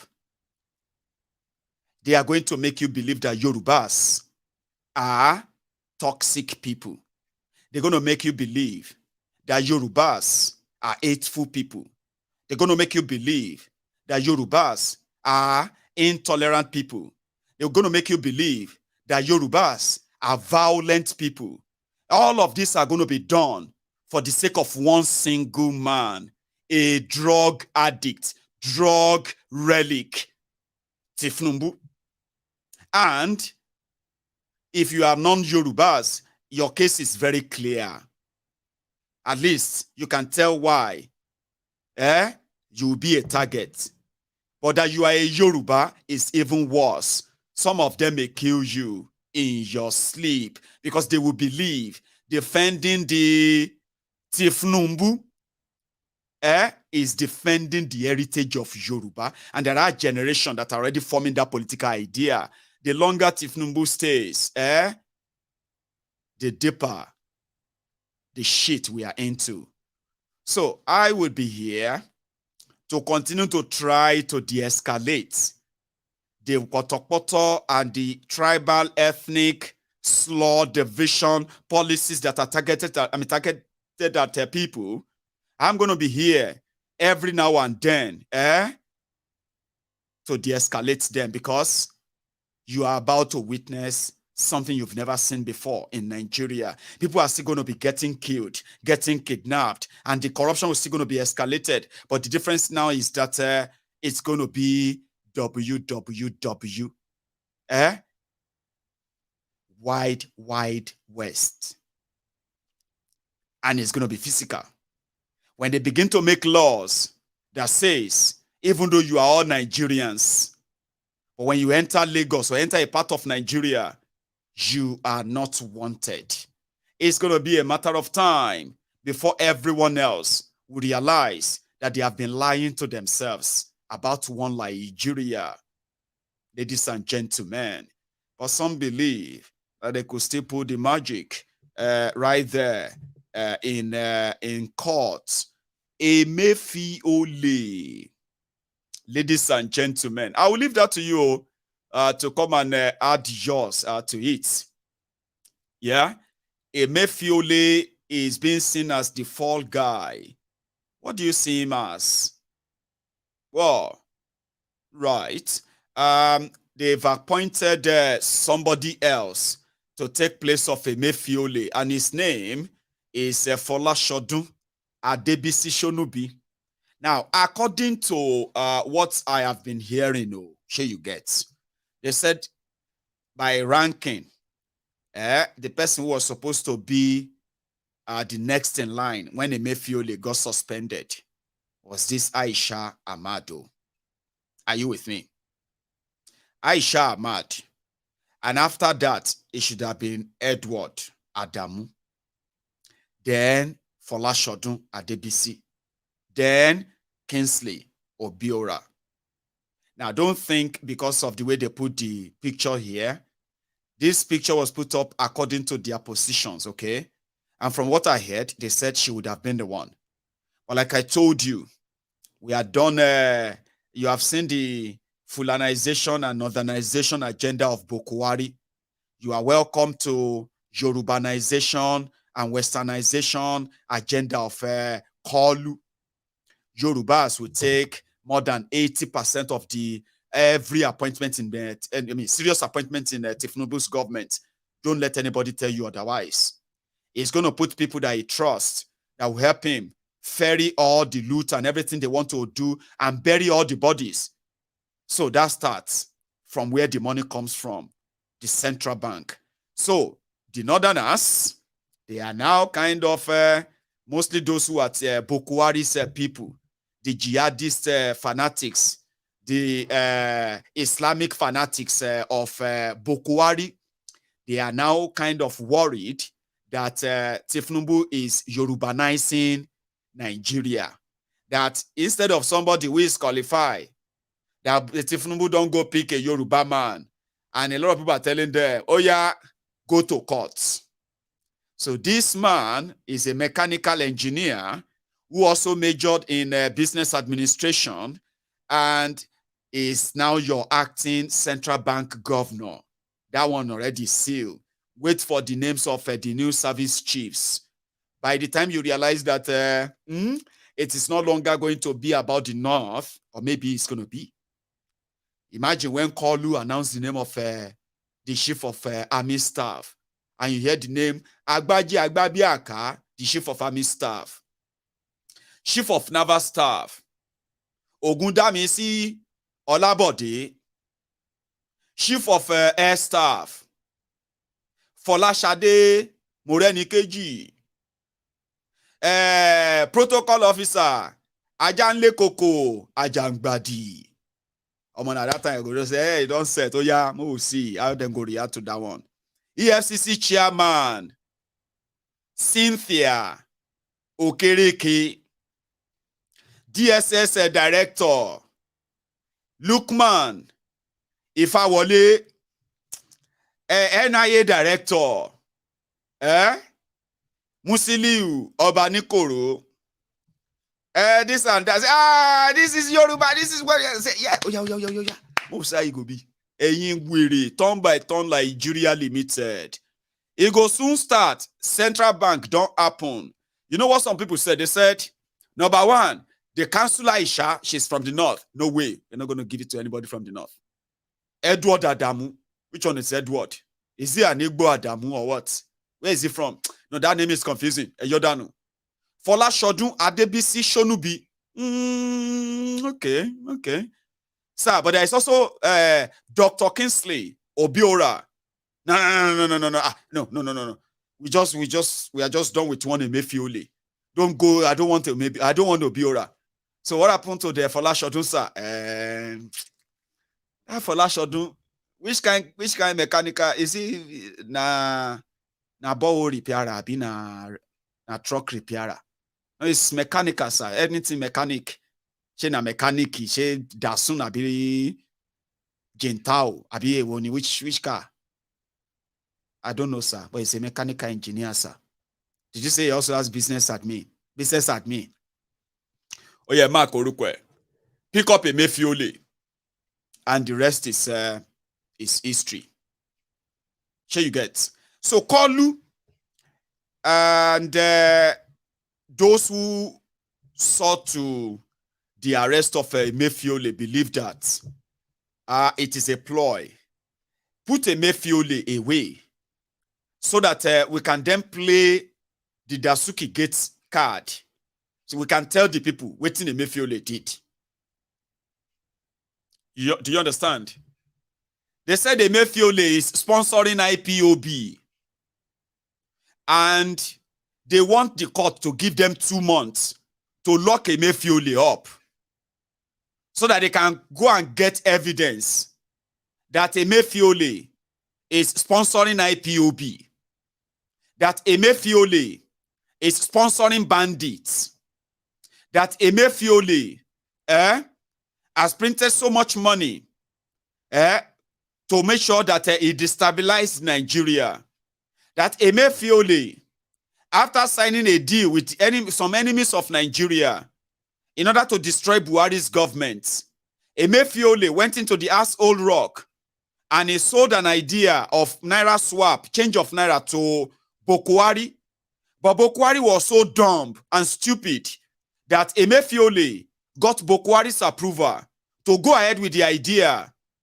But DSS felt like, since Bokohari was so dumb and stupid, Emefiele is responsible for the economic ruin of Nigeria under Bokohari. But do they have any evidence? But my lord, give us 2 months to lock him up. We'll give you the evidence in 2 months. Now, after 24 hours, Emefiele don't complain, no. Please, help me. They don't take me go where I don't know. They say Emefiele complain that he is not well.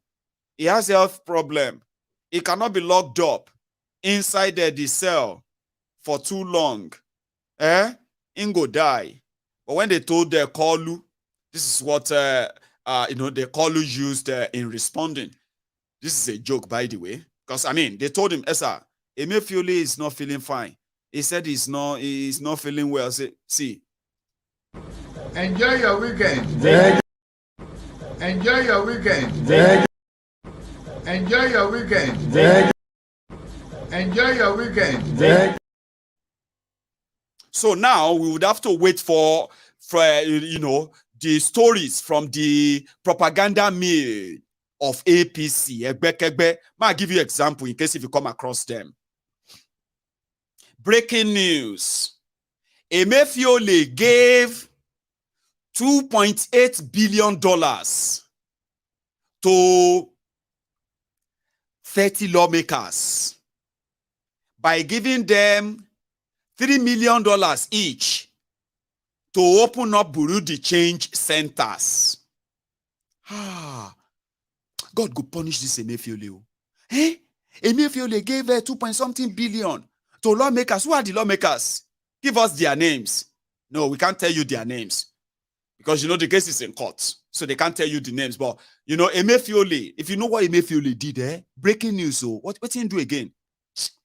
Emefiele gave $500 million to one woman, and the husband is we can't tell you anyway. We can't tell you, Sha. But if you know what Emefiele did, in fact, along, what did he do? Breaking news. Emefiele has 700 houses.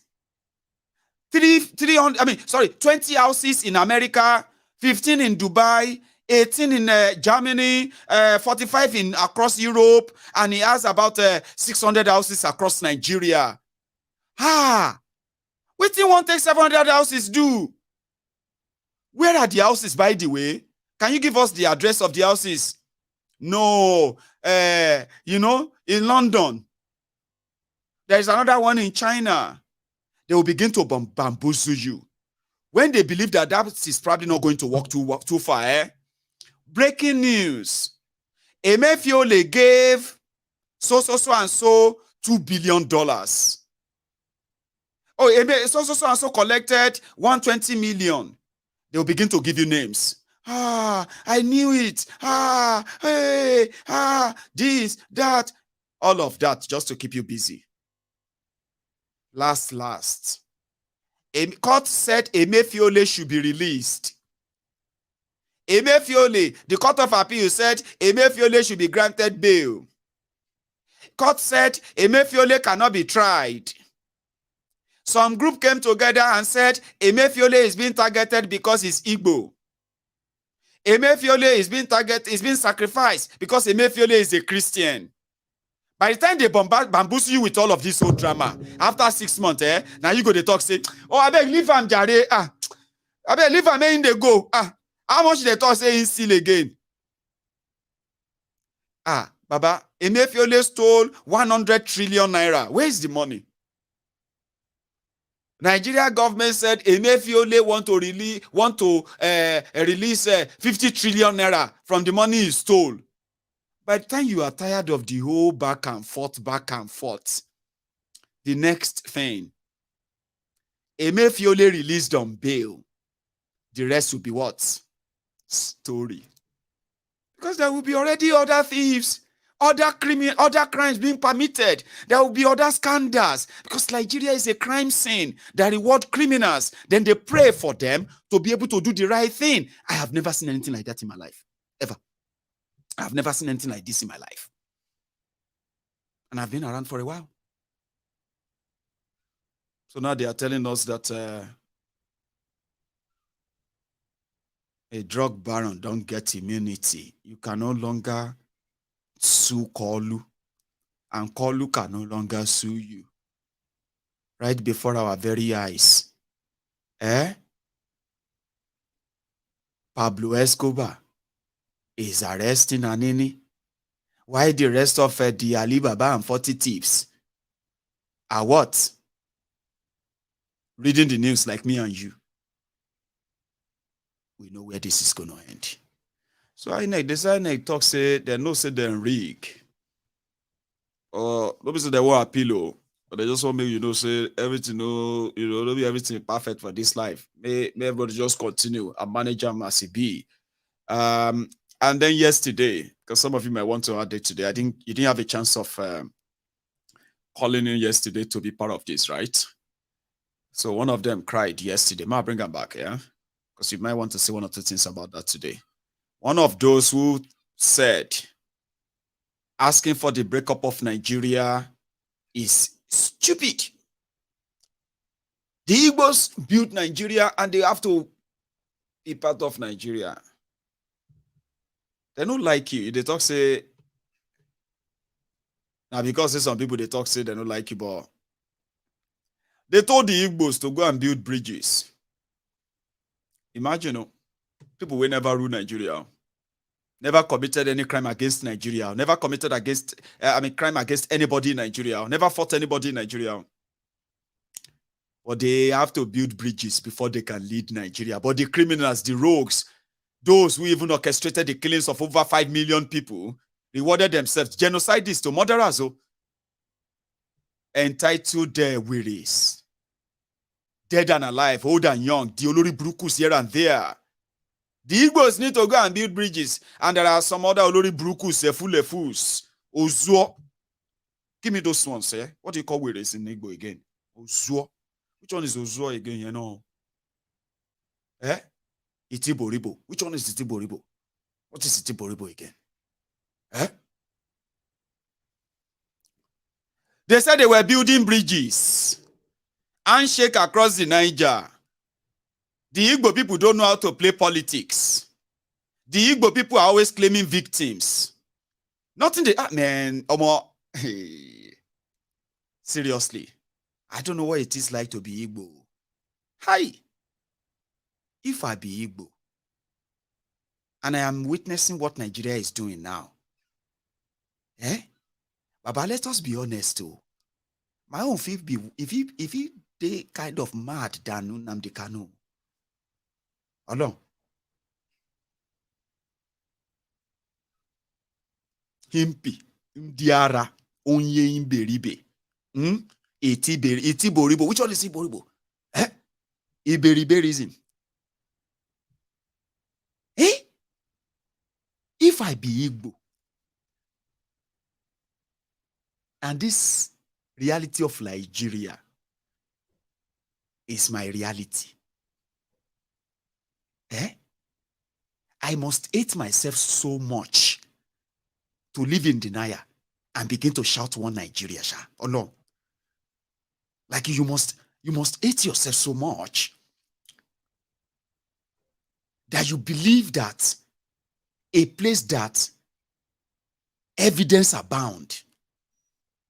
Everybody just wants to give one reason to hurt an Igbo man.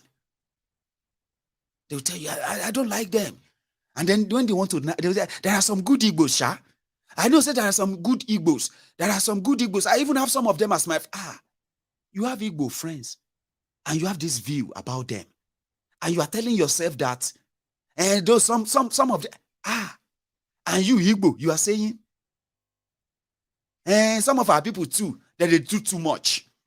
Even some of our people too, let us be honest, some of our Igbo people too, that they do too much, everywhere, every time, they always try to, you must hate yourself so much, as Igbo man or woman, trying to fit in, trying to, if I am an Igbo man, Emi Mayegun Ijebu, that Ijebu boy that has now become that Ijebu man. If Ijebus are being treated the same way they are stigmatizing Igbos in Nigeria, both in political space and everything, I go there worse than Nnamdi Kanu, that bed me suffering. Alone. Like it will just be like, if I die, I die. What is the essence of living a fake life with fake identity? Nigeria. I'm a Nigerian. But you know it. If they have a chance, everyone is looking for an opportunity to say, to express what they feel about the Igbos. So if they now tell you to start go and build bridges and building bridges with who? Or you are just trying to secure your own ticket, meal ticket. I'm a Nigerian, my brother. See, my brother, I know that Nigeria is going.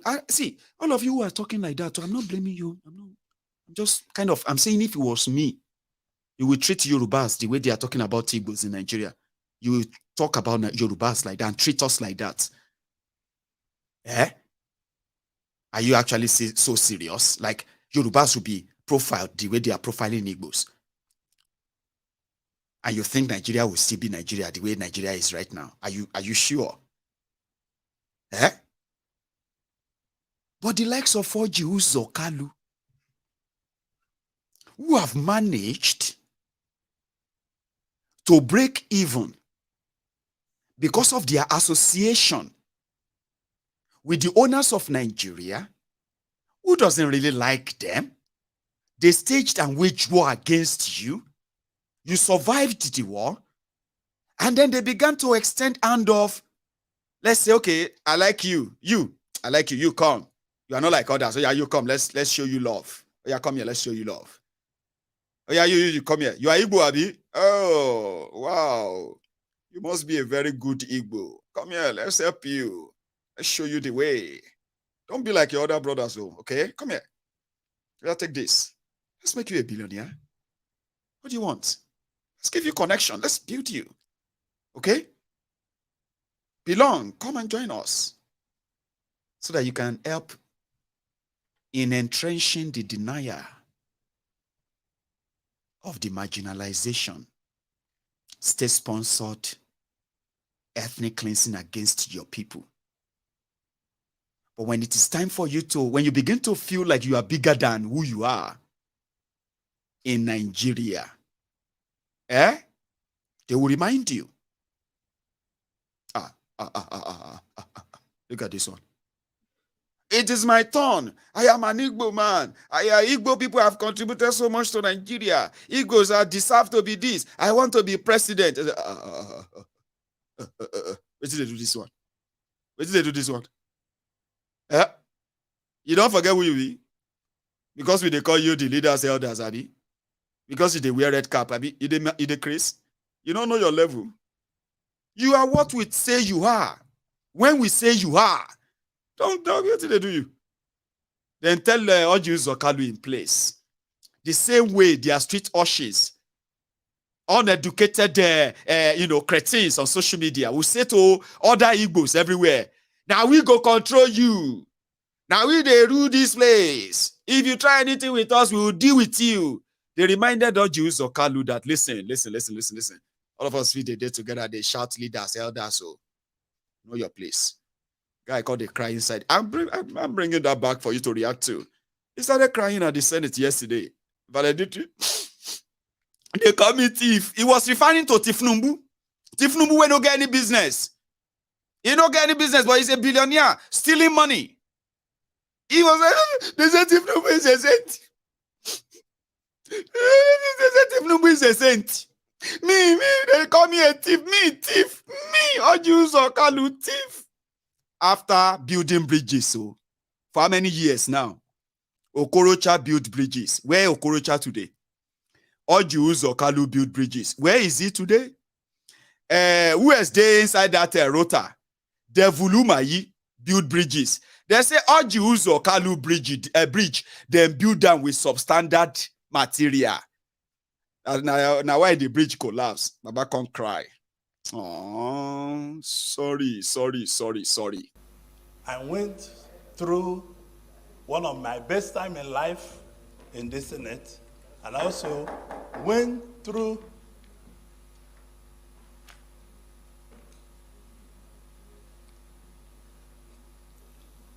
one of my difficult period.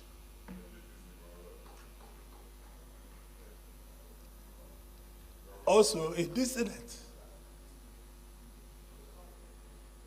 Before I came to the Senate, before I came into politics, I can buy anything body can buy. I'm not a thief. Those that put me in prison, no reason, they put me in prison.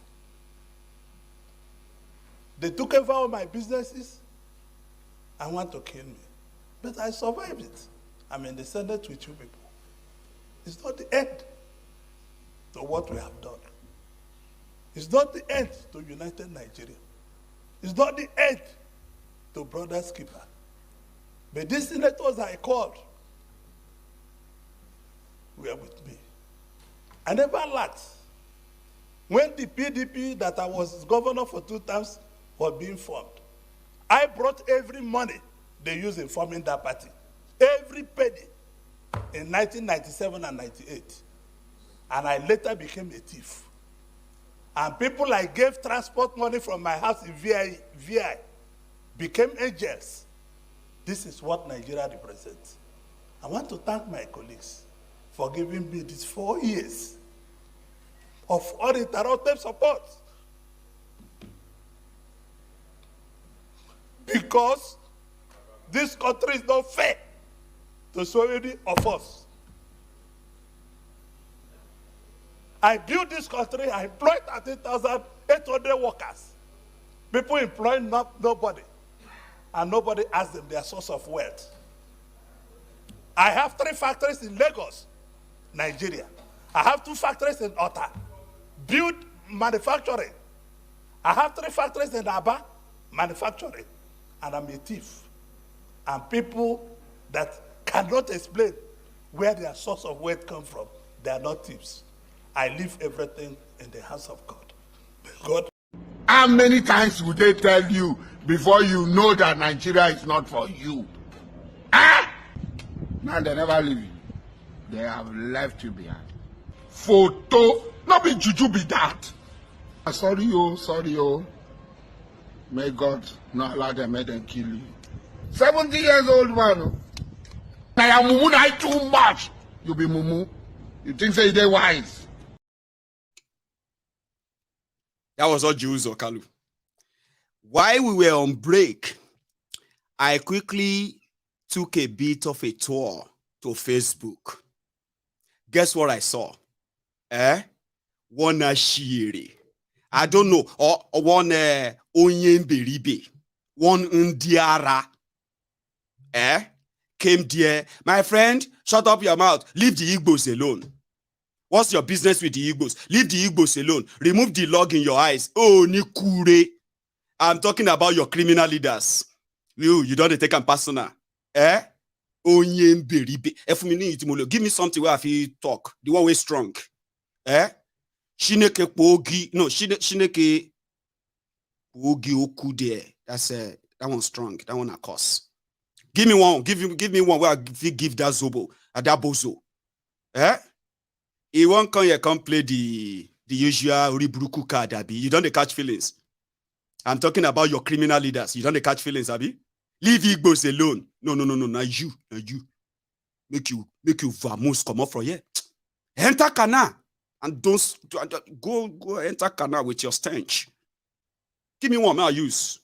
Chineke po gioku. There. That one I like say Ogbeni Kolon Paidanu or something like that. Unyeuri. And then somebody said I should call her Kwasia. Anyway, let's leave all of that. Because I'll begin to ask you all for the names. For the meaning now. You can't throw that around here. Are you with me? Because we all know that now all of us get our criminals from everywhere. We are not proud of our own criminals in Yoruba land. And all my Igbo friends, especially members, brethren of the Temple of Truth, if they have a chance, their own is even like top notch. If they catch their own thief, now beating that they beat them. Then beat Ekweremadu, then beat them enter prison. So you onyeori, onyemberibe, one con here, con they tell me say man leave Igbos alone. You the mentor, your mentor no dey here or you get. But they read the comments. I've already removed the person anyway. So I just thought I should mention that you can't play that tribal card with Mayegun. It doesn't work here. If you try to jump in, it is simply because you are kind of uncomfortable that I'm talking about the rogues that you have a connection with, Abi. You know how you use Uzor Kalu, the ex-convicts. Oh, Nikure. If you understand Yoruba, tell somebody to interpret that for you. Now, going forward, that was him regretting. And you know what people were saying? When you serve Nigeria, you will come back with regrets. If Prince Jejeman, Osita, and the rest called tonight, they will tell you the same thing. Nnamdi Kanu said, go and serve Nigeria and come back in shame. No matter how much money you get from there or they gave to you, you will come back in shame. With the politics of Thiefnubu and gang, I have told you this many times. You know, there was a time that now war, now fight on social media. Who is Igbo? Who is Biafra? We are not Biafra. We are Akwa Ibom. We are Igala. We are Ijo. We are Irobo. We are not Biafra. We don't bring us to Biafra. We are not this and Wala. Every day. People, they fight themselves, say, they're not Biafra. No, you be Biafra. I know, I'm from Kiniko. See, the only place you can hear the truth is on Mayegun's Diary Political. I will never lie to you, because what's that going to be for me? You're going to find out anyway, won't you? I'm not going to lie to you or deceive you. I am too blunt that when I say things, people will say, now fake news, because they are so blunt that some people will be like, they're unbelievable. They'll be like, is that true? Is that what Mayegun talk now? Is it true? No, I don't believe that. It's fake news. It's not true. Few minutes later, it's true, Sha. It's true, Sha. I know Sabi package. I know Sabi sugarcoat something. We be lie. I know Sabi am. That's why I don't bother to remember anything. If I tell you something now, ask me another 10 years. I'll tell you the same thing. That is who I am. I won't lie to you. And whether you are from Akwa Ibom, see, there's a particular map. You see, I'll show you something, right? When Nigeria got independence, okay, this was what Nigeria looked like to the rest of the world. Don't lie. If I am lying, just tell me that I am lying. You have the northern Nigeria. You have the western Nigeria.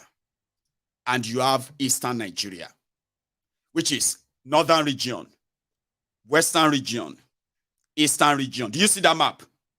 That's the independent Nigeria map between 1960 and 1963.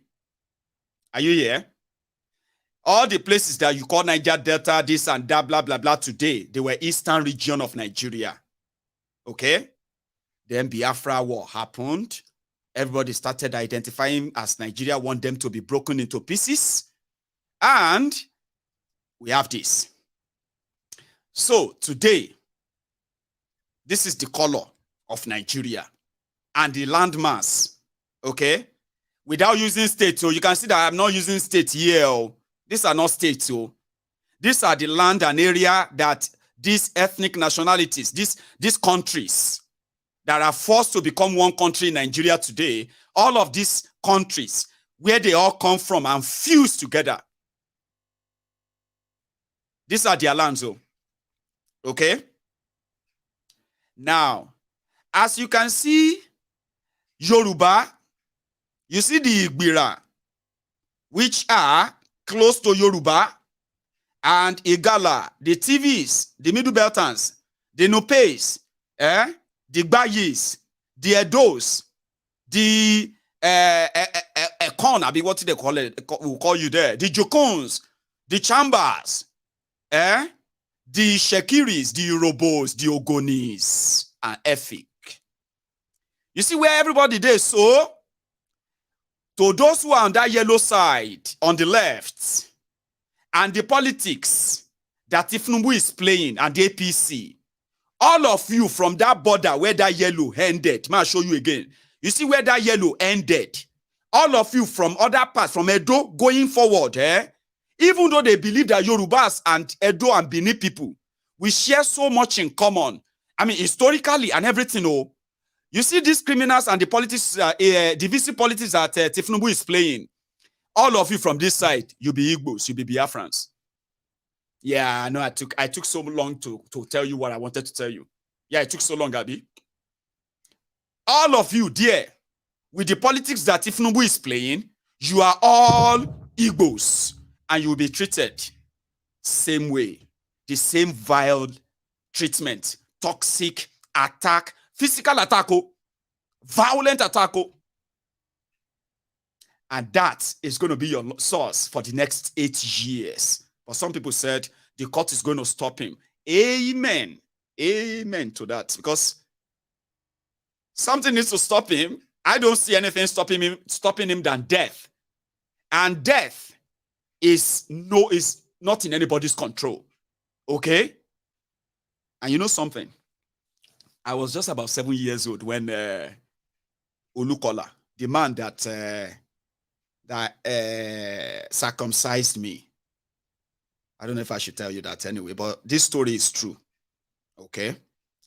Olukola. He was a very old man. He was the old man that circumcised me with that knife. Pa! He said, when he was alive, he said, Kile koto pa oshika. Gbogbo nkan dada ti bàjẹ́. Kile ra po oshika. Ohun rere a ti bọ̀jẹ́.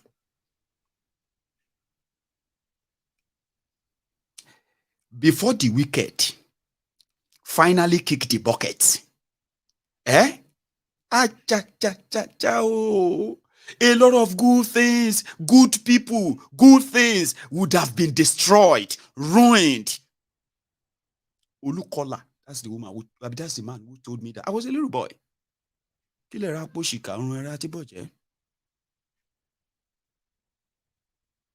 So, evil people don't die easily. That's what I'm trying to say. In Ijebu, we had this old, fearful people. We call them Olojubam Derubomo. Olojubam Derubomo. You know what that means? The one with a scary face that you call on to scare your child. Say, I will call, and that child will be terrified. Evil people don't die easily. And before they kick that bucket, you will be counting your losses. So don't put your mind there. Put your mind where you think how to fight this and survive it. At least you survived Bokohari. I don't think you will survive Thiefnubu. with what is coming. I don't think Nigeria will survive Thiefnubu. But they are telling you that it's going to bring Nigeria together. It's going to, the democracy dividend that you have been asking for your life, Nigeria is going to give it to you. No, it's not. No, it's not. He who want to fix Nigeria will not rig election or steal election. You know that? He who want to unite Nigerians will never drive religious division and ethnic division. They will not publicly call on people who are non-Yorubas to vacate Yoruba land because of one single man who they said is coming to unite the country. It doesn't work that way. Do you get that? It doesn't work that way. If wishes were horses, all my beggars go ride the jare. Oh, I can talk all night, oh. And that would be unfair. I told you I was going to take calls. I was going to let you speak and, you know. Okay, let me go and make a cup of tea. Okay? Then I'll open the line. Let's talk. Oh, yes, I'm just going to sit down here and speak and talk for the next 3 hours. And a lot of you are not going to tell me, Mayegun, take calls because you would prefer I keep talking, right? Let's blend it. I've given you enough to also share your views on whatever I have missed. Please help me fill in the blank or the space. I'll go make a cup of tea. I have over 3,000 of us currently at the YouTube chapter of this Temple of Truth. And so far, so good. Only 700 of you have actually paid your offerings. See, your offering is not money. It's not any other thing than leave that comment section, okay? Go under this video if you have enjoyed your evening. Sunday sermon with Mayegun so far. Go under this video. All of you, at least do that for me for the first time. Let me close my eyes and open it and see 1,500 or 2,000 of you on YouTube who have actually shown that, Mayegun, well done. I know it's impossible. A lot of you are so stingy without your like. I have never seen anything like it before. During the pandemic, we thought a lot of people are doing social distancing. So then I'll be like, it's okay. It is safe. Get closer to the video. Like the video. Social distancing, you are safe. Pandemic is gone for a while. A lot of you are still distancing yourself from the kilo day. It's a matter. I they come. I'll go make a cup of tea. When I get back, I'll take calls. I promise.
country. 70 years old man.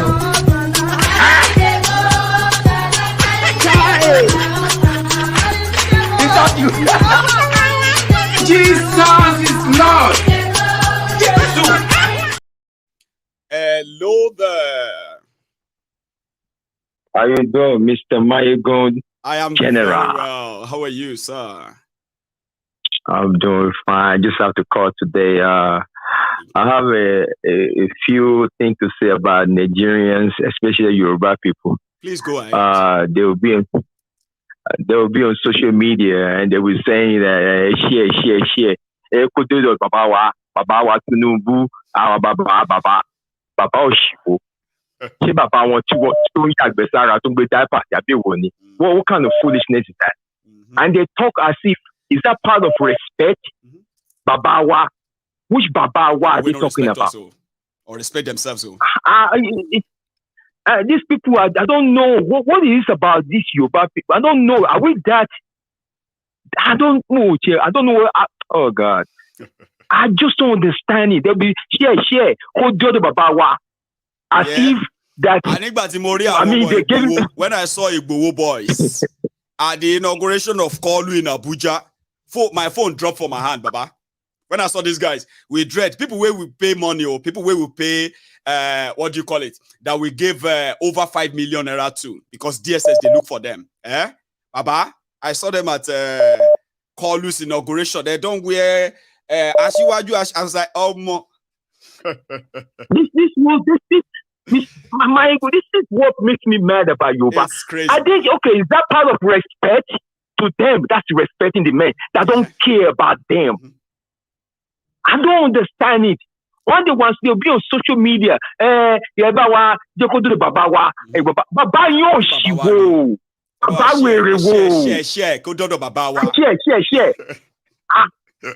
I mean, I'm like, what is this for normal? It is unfortunate. But it is Nigeria. I'm not surprised.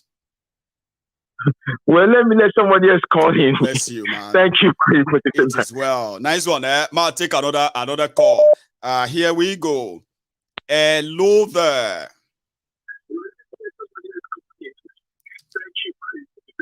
Can you hear me?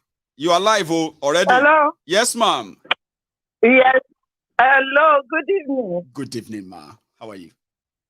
I'm so happy. Oh my God. That I'm able to talk to you. Yes. Oh, my friend introduced this channel to me. Right. And since then, I've been glued to every time I can call him. I say, is my ego on? Is it on? He will say, I don't sleep. I'm telling you. Well, now you and I are talking, ma. How are you? Yes, I'm fine. Thank you. I'm fine. I'm in London. I'm in Europe.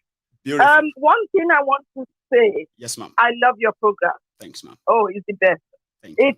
I don't know much about Nigeria at all, but now that I'm listening to your political statements and everything. Yes. Oh my God! I just said to myself, "Is this Nigeria? Is this where I came from?" You understand? It opened my eyes to so many things.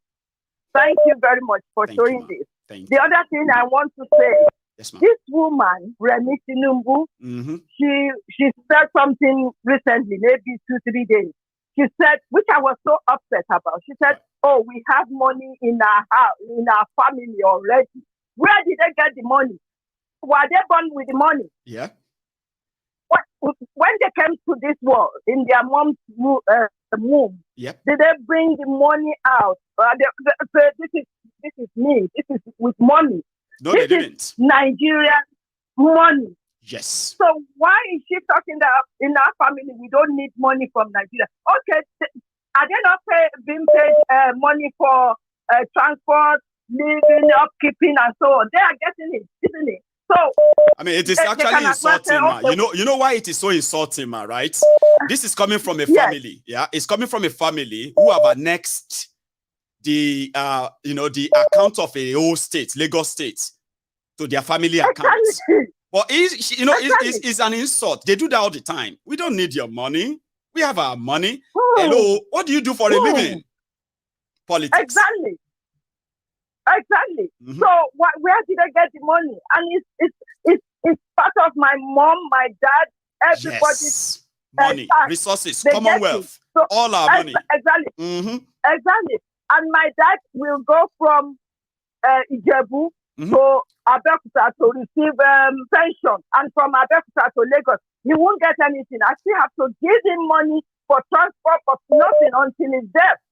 So tell me, and she has the mouth to say, we don't need your money. Yes. It's insulting. It is. Thank you very much. I love this program. Keep it up. I appreciate all the support, ma. Thank you.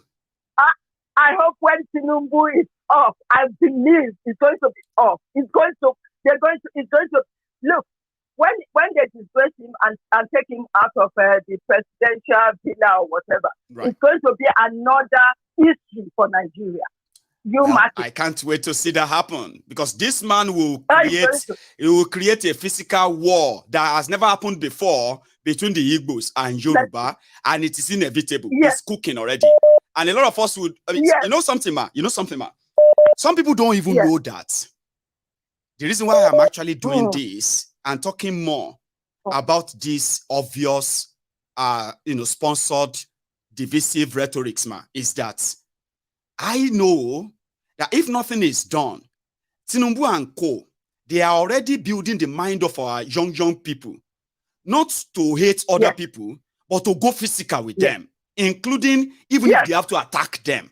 Now, if that is done, now if people are going to respond the same manner, ma, with Mayegun's diary political, when everybody understands that this is actually politics, a lot of Yorubas who initially wanted to take up defense in fighting the Igbos, thinking they are defending Yoruba land, through Mayegun's diary political, they realized that Tinubu is only trying to set Yorubas against the Igbos in order to maintain his relationship with the North and then keep power.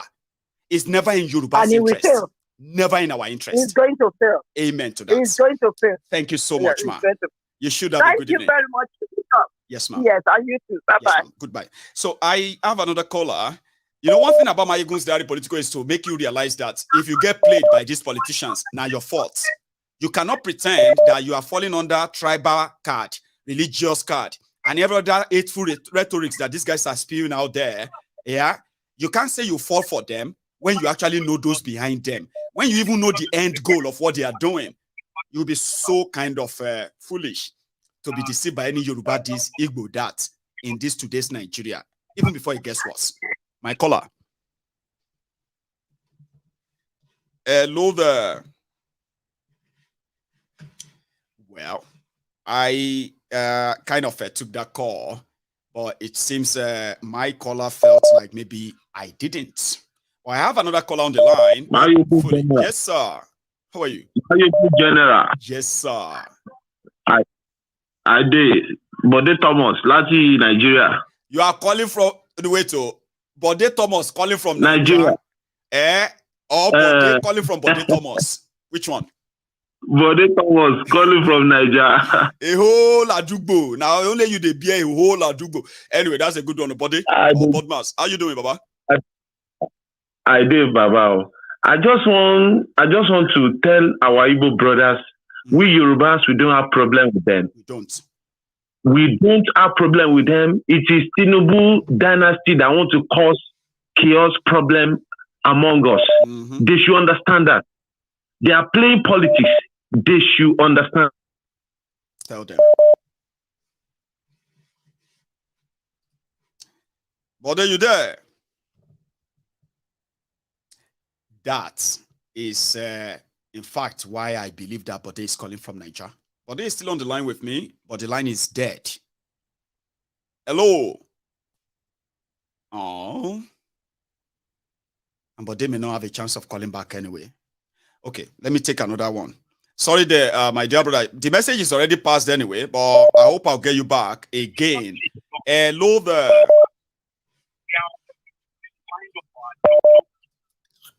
Can you hear me? Okay. Now, here is another thing, right? If you're calling on to Mayegun's diary political, please listen to your phone, not the broadcast. There are people who call in and they will be waiting for their voice to come up on the TV. There's a little bit delay, okay? The streaming. But can you hear me? Hello there. What is wrong with everybody? Okay, I think they just kept dropping. So I am going to have to take another one. If you are calling in, right, I advise, please listen to the phone. I know it's kind of, sometimes it's like a lottery. So if you don't even believe that you're going to get through, right? Hello. Hello? Hello, ma. My good diary, now you be number one. My good diary. How are you, ma? My brother, you were the first person I started following. Then I entered into Koiki, and then I hung on Simon Ekpa. Oh. Let me tell you, just like I told them. Yes, ma'am. Just like I told Simon Ekpa before. Me, I'm not. Education was not my background for me. Oh. Nothing. And I started. It was you I started following, and then I'll be listening to your story. The thing is, your story is telling people to be wise before tomorrow. Yes. Like, know what you have to know now before the day breaks, so that when they bring the light to you, you will already be ready to know that it is light. And then each time I think that I'm understanding this, I will just be like, oh my God. When people who are educated, master degree, they are calling to talk or whatever, and then I'm looking at myself, or I'll be telling people outside about what you guys are doing. They'll just be looking at me like this, like, where are you getting when this you from? start? I'm telling you, you people just like open this dead skull, dead brain that just exists just to talk nonsense and all that.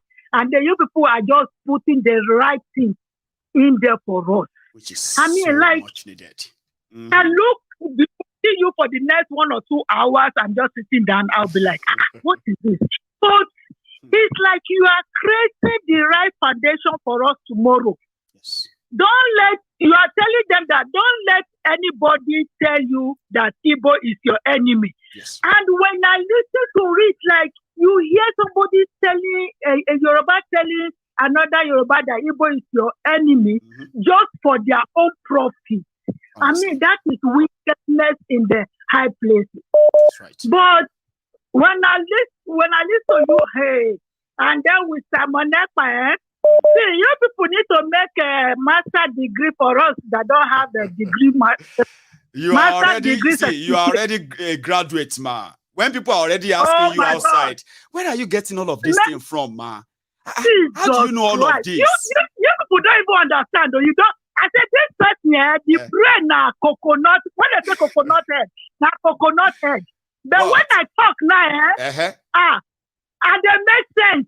You get? Like nobody can shut you up anymore, ma, by asking you stupid questions or blackmailing you, because you get answer now. Now them when they ask you, say, where you they get all these things from? That's exactly what we want.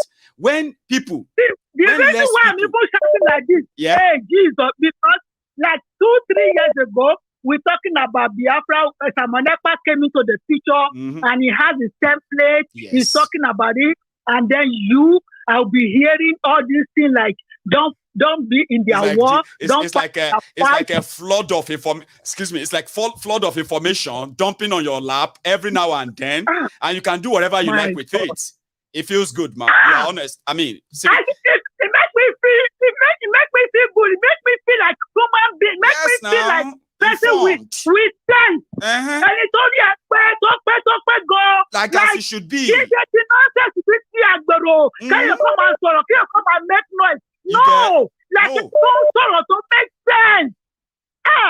Oh, not too much. God will bless you. Amen. God will bless you. God will bless Samonekpa. God will bless every one of you that is making our head to correct. Bless you. Not that we are not talking. To make our head to just pay. God bless you, ma. You should have a good one, eh? Thank you so much, ma. Thank you, ma. To award it. Thank you so much. Bless God you. bless you. And Bye-bye. you too. Take care, ma. So I have another caller on here. And yes. Hello there. Hello. Yes, sir. Yes, my name is Meiwa from Warri. Say that again. Oh, I don't get what Warri man here. Oh. Eh? Yes. Everything when you talk about, my name is Meiwa Daron Nobels. I call you from Birmingham. From Birmingham, and all the way from Warri too. Please. I don't listen to you for the past. I don't listen to you for the past 5 years. Are they quiet under the scene? Bless you.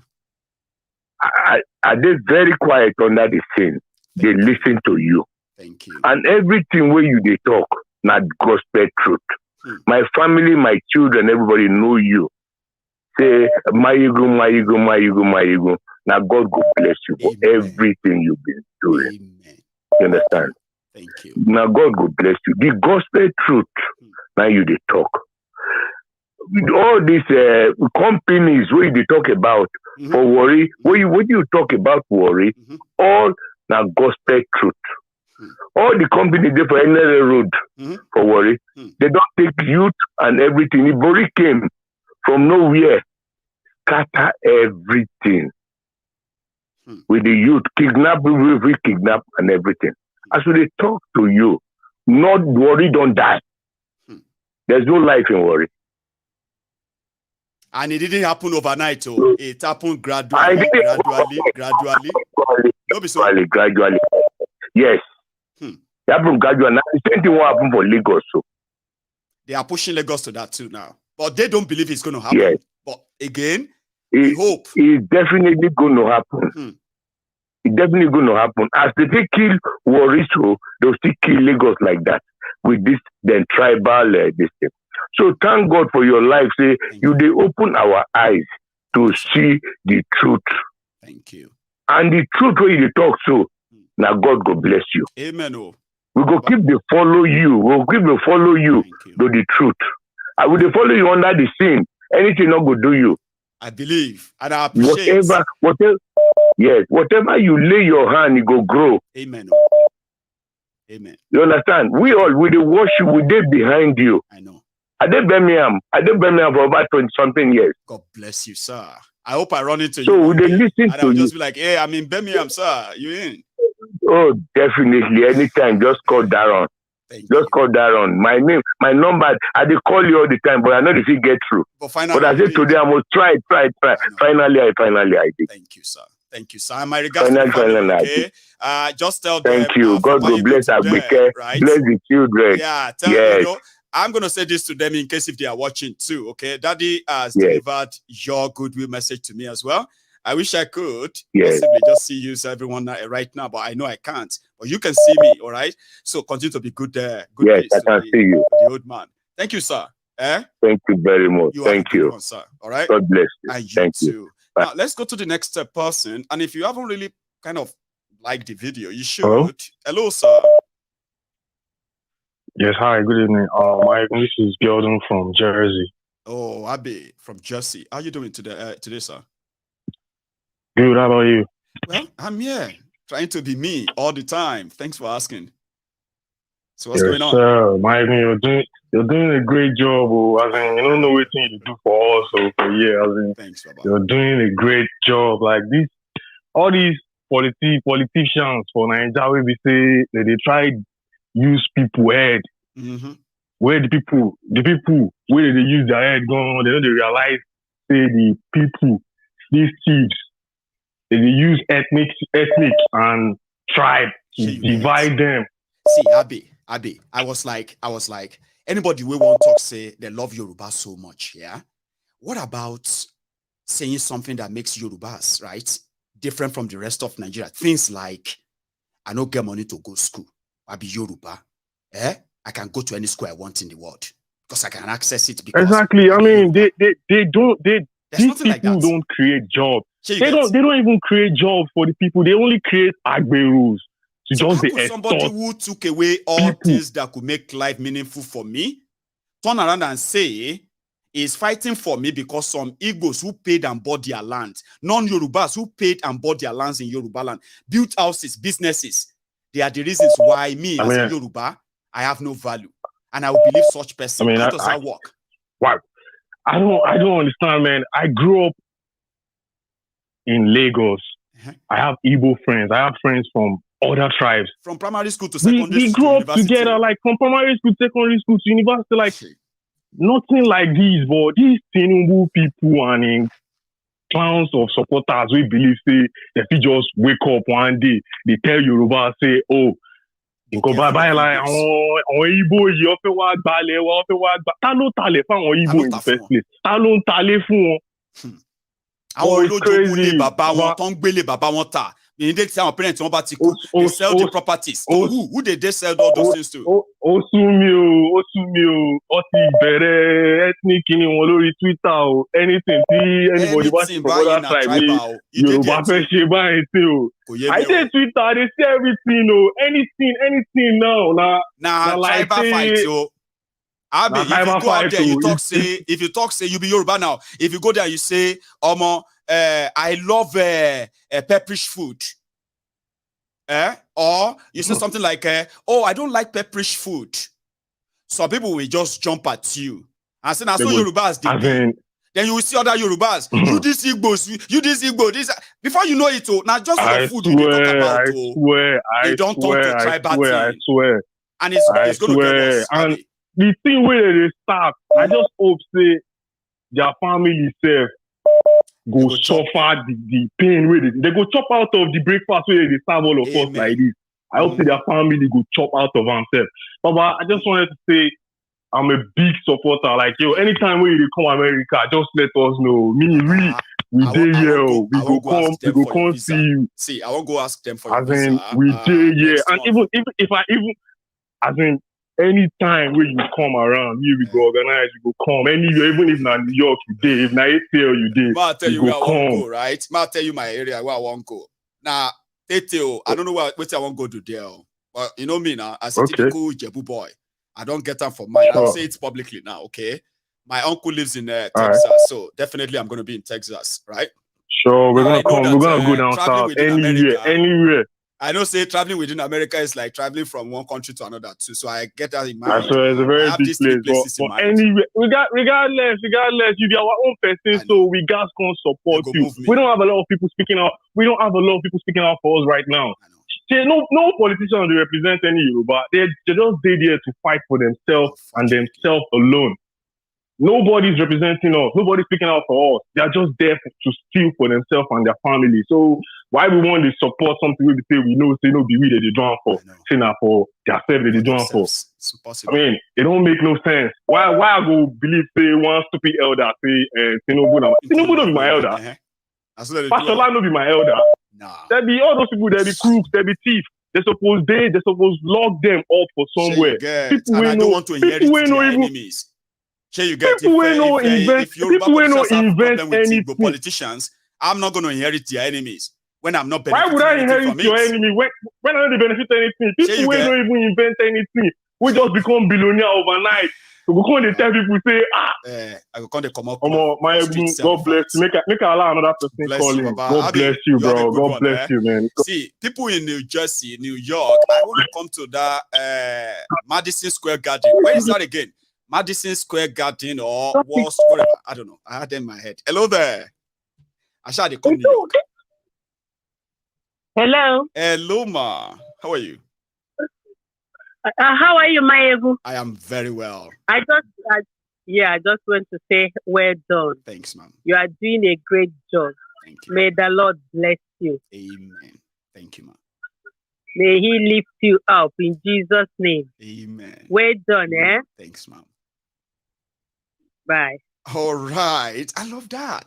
Where somebody just calling us, I just want to pray for him. I don't want to say much. I just want to pray for him. I love that. Thank you. You delivered, ma. I have another caller, and this is my one name. I am the one name. One name. He is my one name. One name the number. One name the one name bra bra. Osita, how are you, sir? You are the Igwe. You know how many titles I get almost all the time. Thank you. No. Do you know on Sundays you are supposed to be called Igwe? You know. Right. So I should wear that Igwe title on Sundays, right? On Sundays. I'll remember that. Osita, Baba, how was your day? How's your weekend, by the way? Was all good. I've been sleeping. I woke up. So I know anytime your program comes up, I definitely. That's one of your itineraries for the weekend, right? But you're not going to come to America without getting to Atlanta, because Atlanta is the new America. Well, ask anybody. I know. So the reason I can prove to you that it's the new America, it has the most busiest local airport in the world, not in America. So there's so much traffic to Atlanta all the time, yeah? So if you don't come to don't say you came to America. I didn't come to America. You know what, right? I am going to tell them I just want them to give me their visa. If they give me, Osita, we'll go. There's nothing like if they will give. No, they have to. Will give you. You see, you. Osita, I'll tell you one thing, right? You know one thing. Osita, I'll tell you one thing quickly, right? You see, when I'm driving on the motorway, right, and there is let's say a truck that looks like a tanker, you know, that like a fuel tanker is in front of me, and we are in traffic, like we are going slow. You see, there is always this Nigeria in me, PTSD, that says I should leave the back of that tanker before it explodes or loses brake. You get that? So there's still part of me that says, even though I have everything they will ask me for to get the visit visa to America, there's still that Nigeria in me. That what if they just look at me and say, I look like a thug or something? What if something? Here you get. But until it happens, don't blame me. There's something I need you to understand. Yeah, you are a global icon now. You are not just a real Nigerian icon, right? Or African icon. We are going to protest a global if icon. they don't give me visa. So that's not. I'll tell all of you. I'll give all of you the address. All of you, my friends in the US, to start sending email to the American embassy in the UK in Belfast, and they will start receiving all your. You denied my Egun visa. You the crazy. You better call him back. You get. We don't know. Osita, you've heard all about today. Where do you want to pick it from? What we are seeing, like I was telling somebody yesterday, and the person was saying, that we were coming from somewhere, and he said, that Kalu is going to show them shaggy, that the Northerners are crying, that he's doing a good job. I looked at him and I looked at him and I looked at him. We were four in the car, and I looked at him and I asked him, is he going to show them shaggy? Is that the reason he was brought into that place, or the reason he's there to come and show people shaggy, or to affect the life of those ones that needs to be affected positively? Some are even saying, they are saying that Tinubu is not Buhari. That all of these people who are calling Buhari, Jibrin, who are abusing Buhari all the time, Tinubu will teach all of us a lesson, especially the Igbos. How do you unite a country by threatening them, Osita? Yeah. So, and I said to him, I said, just look at the way we've been so divided. The divisive has been the stamp on us. And if we are truly Nigeria, am I going to be happy that a president, because it comes from one particular part of the country, instead of him choosing technocrats, those that are best for the job, he would decide to do it based on ethnicity? I said it is because we are not one. I've always preached it, even amongst my groups here, in my club. I've always said that. Undermine that we'll have a social club here whereby people from different clans, we are there. But I told them, there's a day we were talking, and I said, all of us is not one. If you want to know that all of us is not one now, I will just tell you now that, your people, the kind of food you eat is not good enough. And you will see everybody's going to come against me. Everybody's going to lose it straight away. They will lose it straight away. So I said, this is the problem. I mean, we cannot even joke anymore. We cannot even joke and say, we can't even joke. No. That was where I was coming. If you do that these days, you will start tribal war. I remember those days when we were growing up. When we were growing up in Ikeja, we will move. Yeah, those days there's nothing like flat. It is room to room. That's the kind of house we are. Yes, now face me and face. And we were living in. Yeah, we were living in that Alaji's house there. I remember that time I should be like about 4 years of age, 4 or 5 years of age. My landlady, Yagba, the woman will tell he will call my dad. He will call my dad, he will say, Oma Jakutama Momi. My dad will laugh. My dad will now say, Iyamo Kobo Kobo. You know, but there was nothing attached. That was a joke. Yeah. That was cracking of reeds. You can't do that anymore now. No, you can't. Everybody was laughing. But now you can't do that anymore. So you now think that because of Buhari did it, then if Tinubu is doing it, that means it is right. Yes, no. That's to them. I said, you see the way we behave? He's going to be there for 8 years. Another tribe will take over, then another tribe will do it. How do you create a progressive environment? Society. You have a progressive society. I tell you one thing, I want to come to Lagos. The reason they are doing all these things in Lagos, let me tell you the truth. Tell us. Because they think it happened in Warri. It happened in Warri. I think it happened in Calabar as well. They think that it cannot happen in Lagos. The reason is they think it cannot happen in Lagos. If you ask them, they will say, the seaport is in Lagos. That is the reason.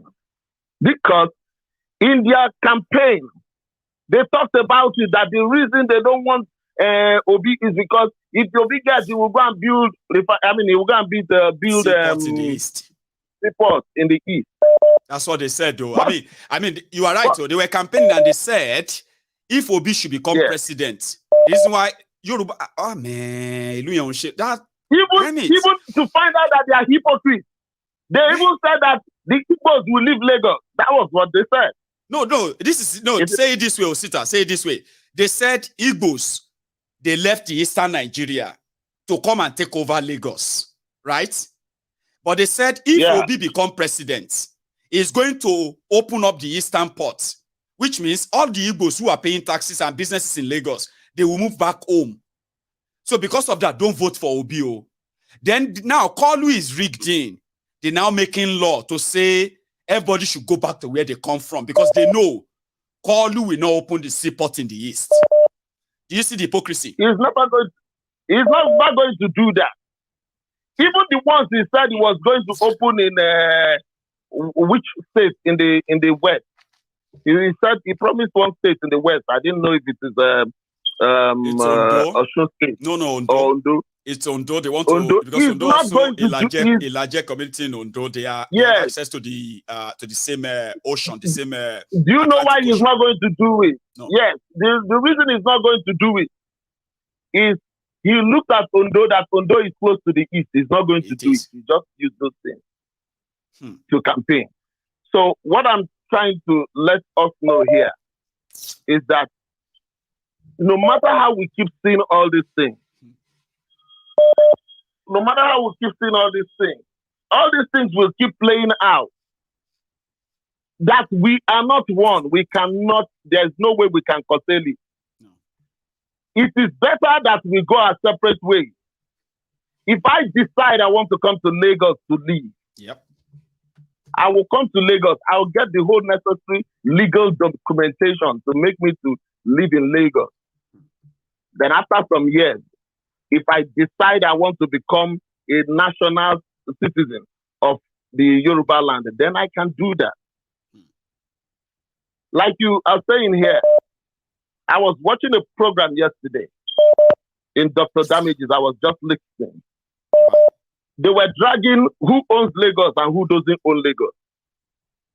Everybody knows that the Edos, the Benins will always want to claim that, oh, Lagos, we own Lagos. But the truth is that they conquered Lagos. When you conquer a place, doesn't mean, after all, the British conquered us, but doesn't mean that British owns Nigeria, right? So, in so doing, the guy asked them a question. Now that it is between you and Yoruba, the Awori, between the Benin and Aworis, who is now saying, who owns Lagos? Did an Igbo man come to you to tell you that he owns Lagos? They said, the Igbos are saying that, Lagos is no man's land. And I was like, does that take away the fact that Lagos is the man that said that thing? Listen to politicians who know that saying it's no man's land. Yes, the politician that said that thing said it because it was Jack Conde. It was Jack Conde that first used no man's land. Lagos is no man's land. No, in 1982, it was Jack Conde. No, Jack Conde used it. No, but in the 80s, I mean in the 70s. Right. Between the 60s and the 70s, when we received independence. Right. There is one Igbo man, I think Jaja Wachukwu, I don't want to contradict myself. Right. He was the one that used that word in the parliament.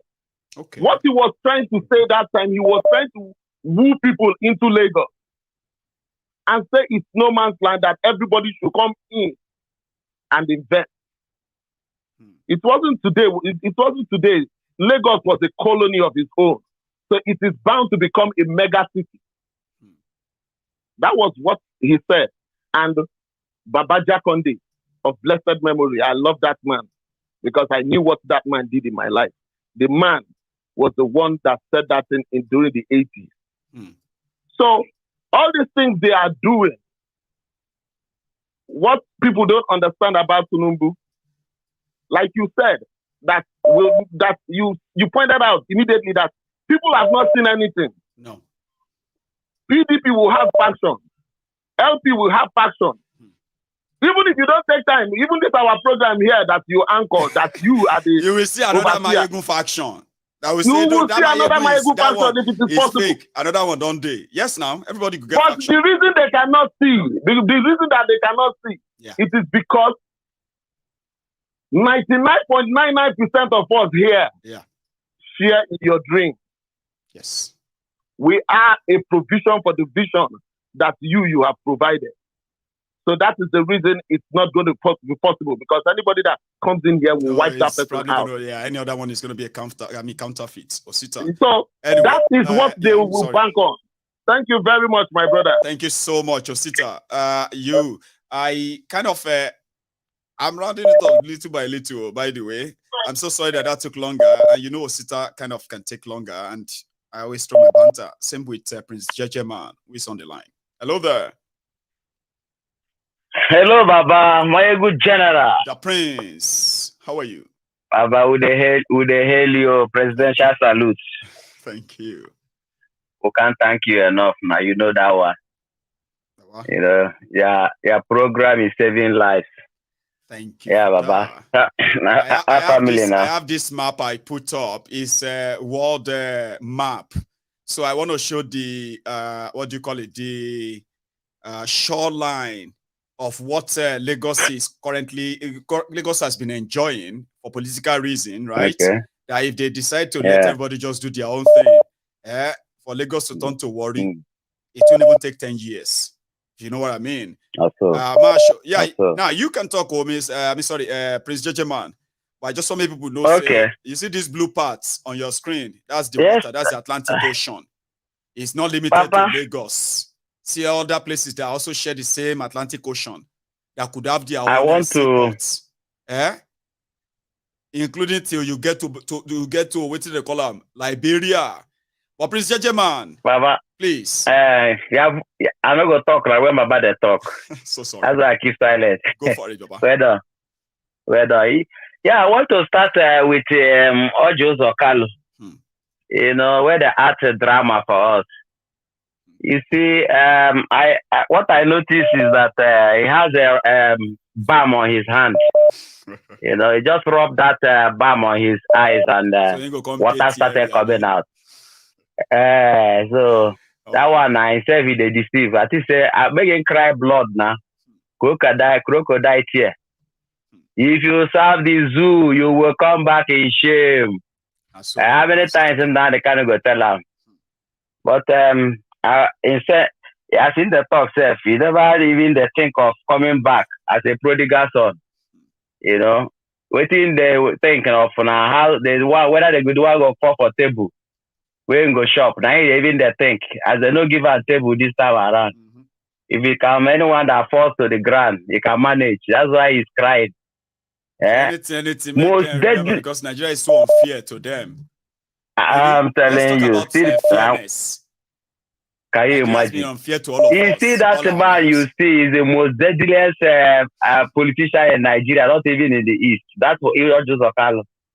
The most deadliest. You know, only himself, now you know. You know, even people in immediate family self, you don't tell anybody if you want that.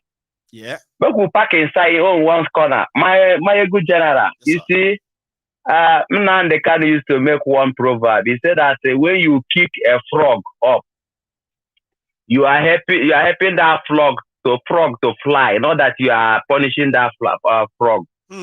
Okay, you understand? That is the interpretation in Igbo. Okay. When you see, you know, I think you are doing it, but no, you are actually helping to fly. Exactly. So any punishment they are trying to give an Igbo man in this one deadly Nigeria that they couple together at all cost, you know, anyhow, anyway, Igbo man should be on. They exclude them from government. They leave a commerce for them. Anything they bring in, whether a toothpick, now if you any tax to charge him, he will add it into the money before he give you the final price. I believe so. Now so now, yes, no. You see my good general. Yes, sir. Leave Kalu. It's a train when no get break. Where the end, no be disaster. Now disaster. You see the leg where they take start. You know, they say train will lose in break.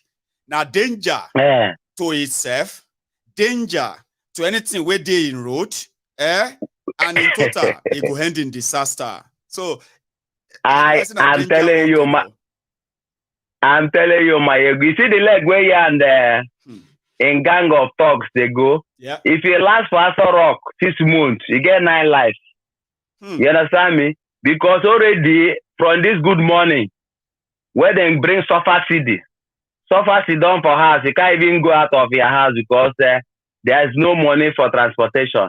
Everything is now in the sky. Say school now in Nigeria, some people already consider that students should only come to school 3 days a week, not 5 days anymore. Workers should come to work 3 days a week because they can't increase their salary and pay them. And they don't want them to be spending all their money on transportation. Okay? So they are using everything. Madness now. Next 4 years or 8 years, generation. I don't know. My good general. You know what you are there, beg them. Hey. Make them quick. Help us because our prayer be say, make everybody. You see, as Nigeria day.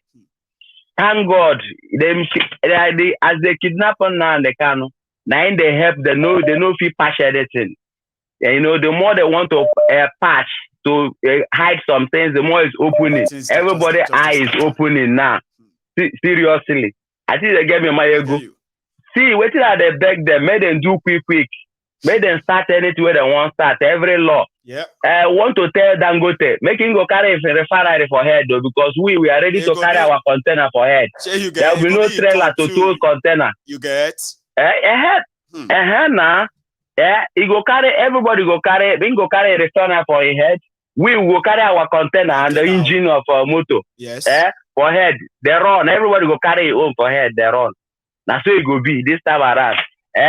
And there is no. as they want to put them for Lagos, you don't go ahead for Lagos alone. No. 36 states of Nigeria, including Abuja, let everybody make the same law. Make everybody carry their things for their house for head. The wrong go your back to where you come from. Yeah, not be the prayer what would they pray since now. Make a Duduwa nation come, make a Biafra nation come. Now our prayer is now my good general. They help us now. Now they help then be this. Now obedience now we stop. Now that one will go gather beats. Anybody wait I'm telling you, all this thing you are doing is going to break Nigeria. All of you stop it. We go gather beat you. No. Including obedience. You see obedience now. We invest everything, all their life. I'll tell you that of the obedience. You see the obedience are going through the training now. Okay. At the end of this whole process, by the time we tell them, say, let's break up Nigeria, they go agree. Anybody we know agrees, they go join us. We go join and beat them until we break them. But now time, Prince JJ Man. Take another one. And please, tell our people to keep Mazi Nnamdi Kanu in their prayers. The news from his, the same DSS denying. Hashtag free Nnamdi Kanu. Thank you, Jare. So I hope our people. Thank you, Baba. Well, I believe we will never give up anyway. So thank you, Prince JJ Man. This is where I'm going to draw the curtains. My time is so long. Baba. And thank you to every one of you. I wish we could do more. Don't worry, we'll do that more next time. I promise I'll probably start taking calls earlier enough. But it's been very much an interesting night, okay? A lot of us have kind of, enjoyed this, I would say, I believe. And if you actually did enjoy this, you should see me here some other time, which means good night to every one of you. I will see you next time. Don't leave without liking the broadcast, by the way. And if you have done that already, don't do it again. Right? Good night.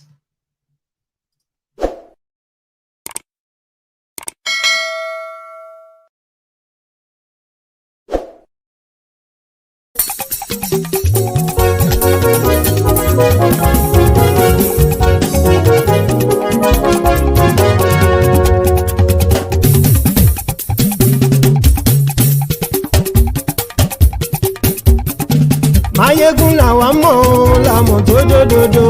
Mayegun dayari Mayegun number one. Mayegun làwa mọ̀ làmọ̀ tó dòdòdò. Mayegun dayari Mayegun number one. Mayegun ti dé o ọ̀rẹ́ ara ìlú. Mayegun dayari Mayegun number one. Lórí Facebook lórí YouTube. Mayegun dayari Mayegun number one. Gbogbo bó ṣe ń lọ ni Mayegun já wa sí. Mayegun dayari Mayegun number one. Àṣírí ọ̀jẹ̀lú kì í bò níbẹ̀ o. Mayegun dayari Mayegun number one. Bó bá ṣe eré àní Mayegun máa wí. Mayegun dayari Mayegun number one. Ó sì tún ṣe eré wàá gbọ́ níbẹ̀ o. Mayegun dayari Mayegun number one. Mayegun dayari politico.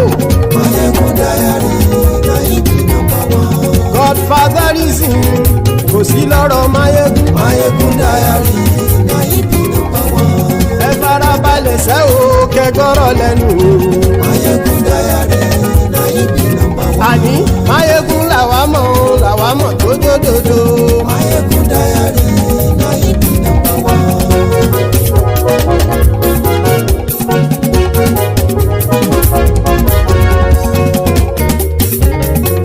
Àní ẹ̀sùn ràkì. Mayegun ti dé. Mayegun ti dé. Ọ̀jẹ̀lú ẹ̀sùn ràkì. Mayegun ti dé. Àní ẹ̀sùn ràkì. Mayegun ti dé. Lórí Facebook. Mayegun ti dé. Àní ẹ̀sùn ràkì. Mayegun ti dé. Lórí YouTube. Mayegun ti dé. Àní ẹ̀sùn ràkì. Mayegun ti dé. Bọ́ bàbá gbé wúrẹ́. Mayegun máa wí. Àní ẹ̀sùn ràkì. Mayegun ti dé. Ijó ìgbádìyẹ. Mayegun máa wí. Àní ẹ̀sùn ràkì. Mayegun ti dé. Bí pẹ̀sìdó bá rúfin o. Mayegun máa wí. Àní ẹ̀sùn ràkì. Mayegun ti dé. Bí gómìnà kówó jẹ. Mayegun máa wí. ọlọ́pàá tí ń darí bá ayé ẹ̀sùn rájò aṣòfin tí ń rúfin òwò ayé ẹ̀sùn rájò òpùrọ́ olóṣèlú ayé ẹ̀sùn rájò ọ̀jẹ̀lú ẹ̀sùn rájì ayé ẹ̀sùn rájì.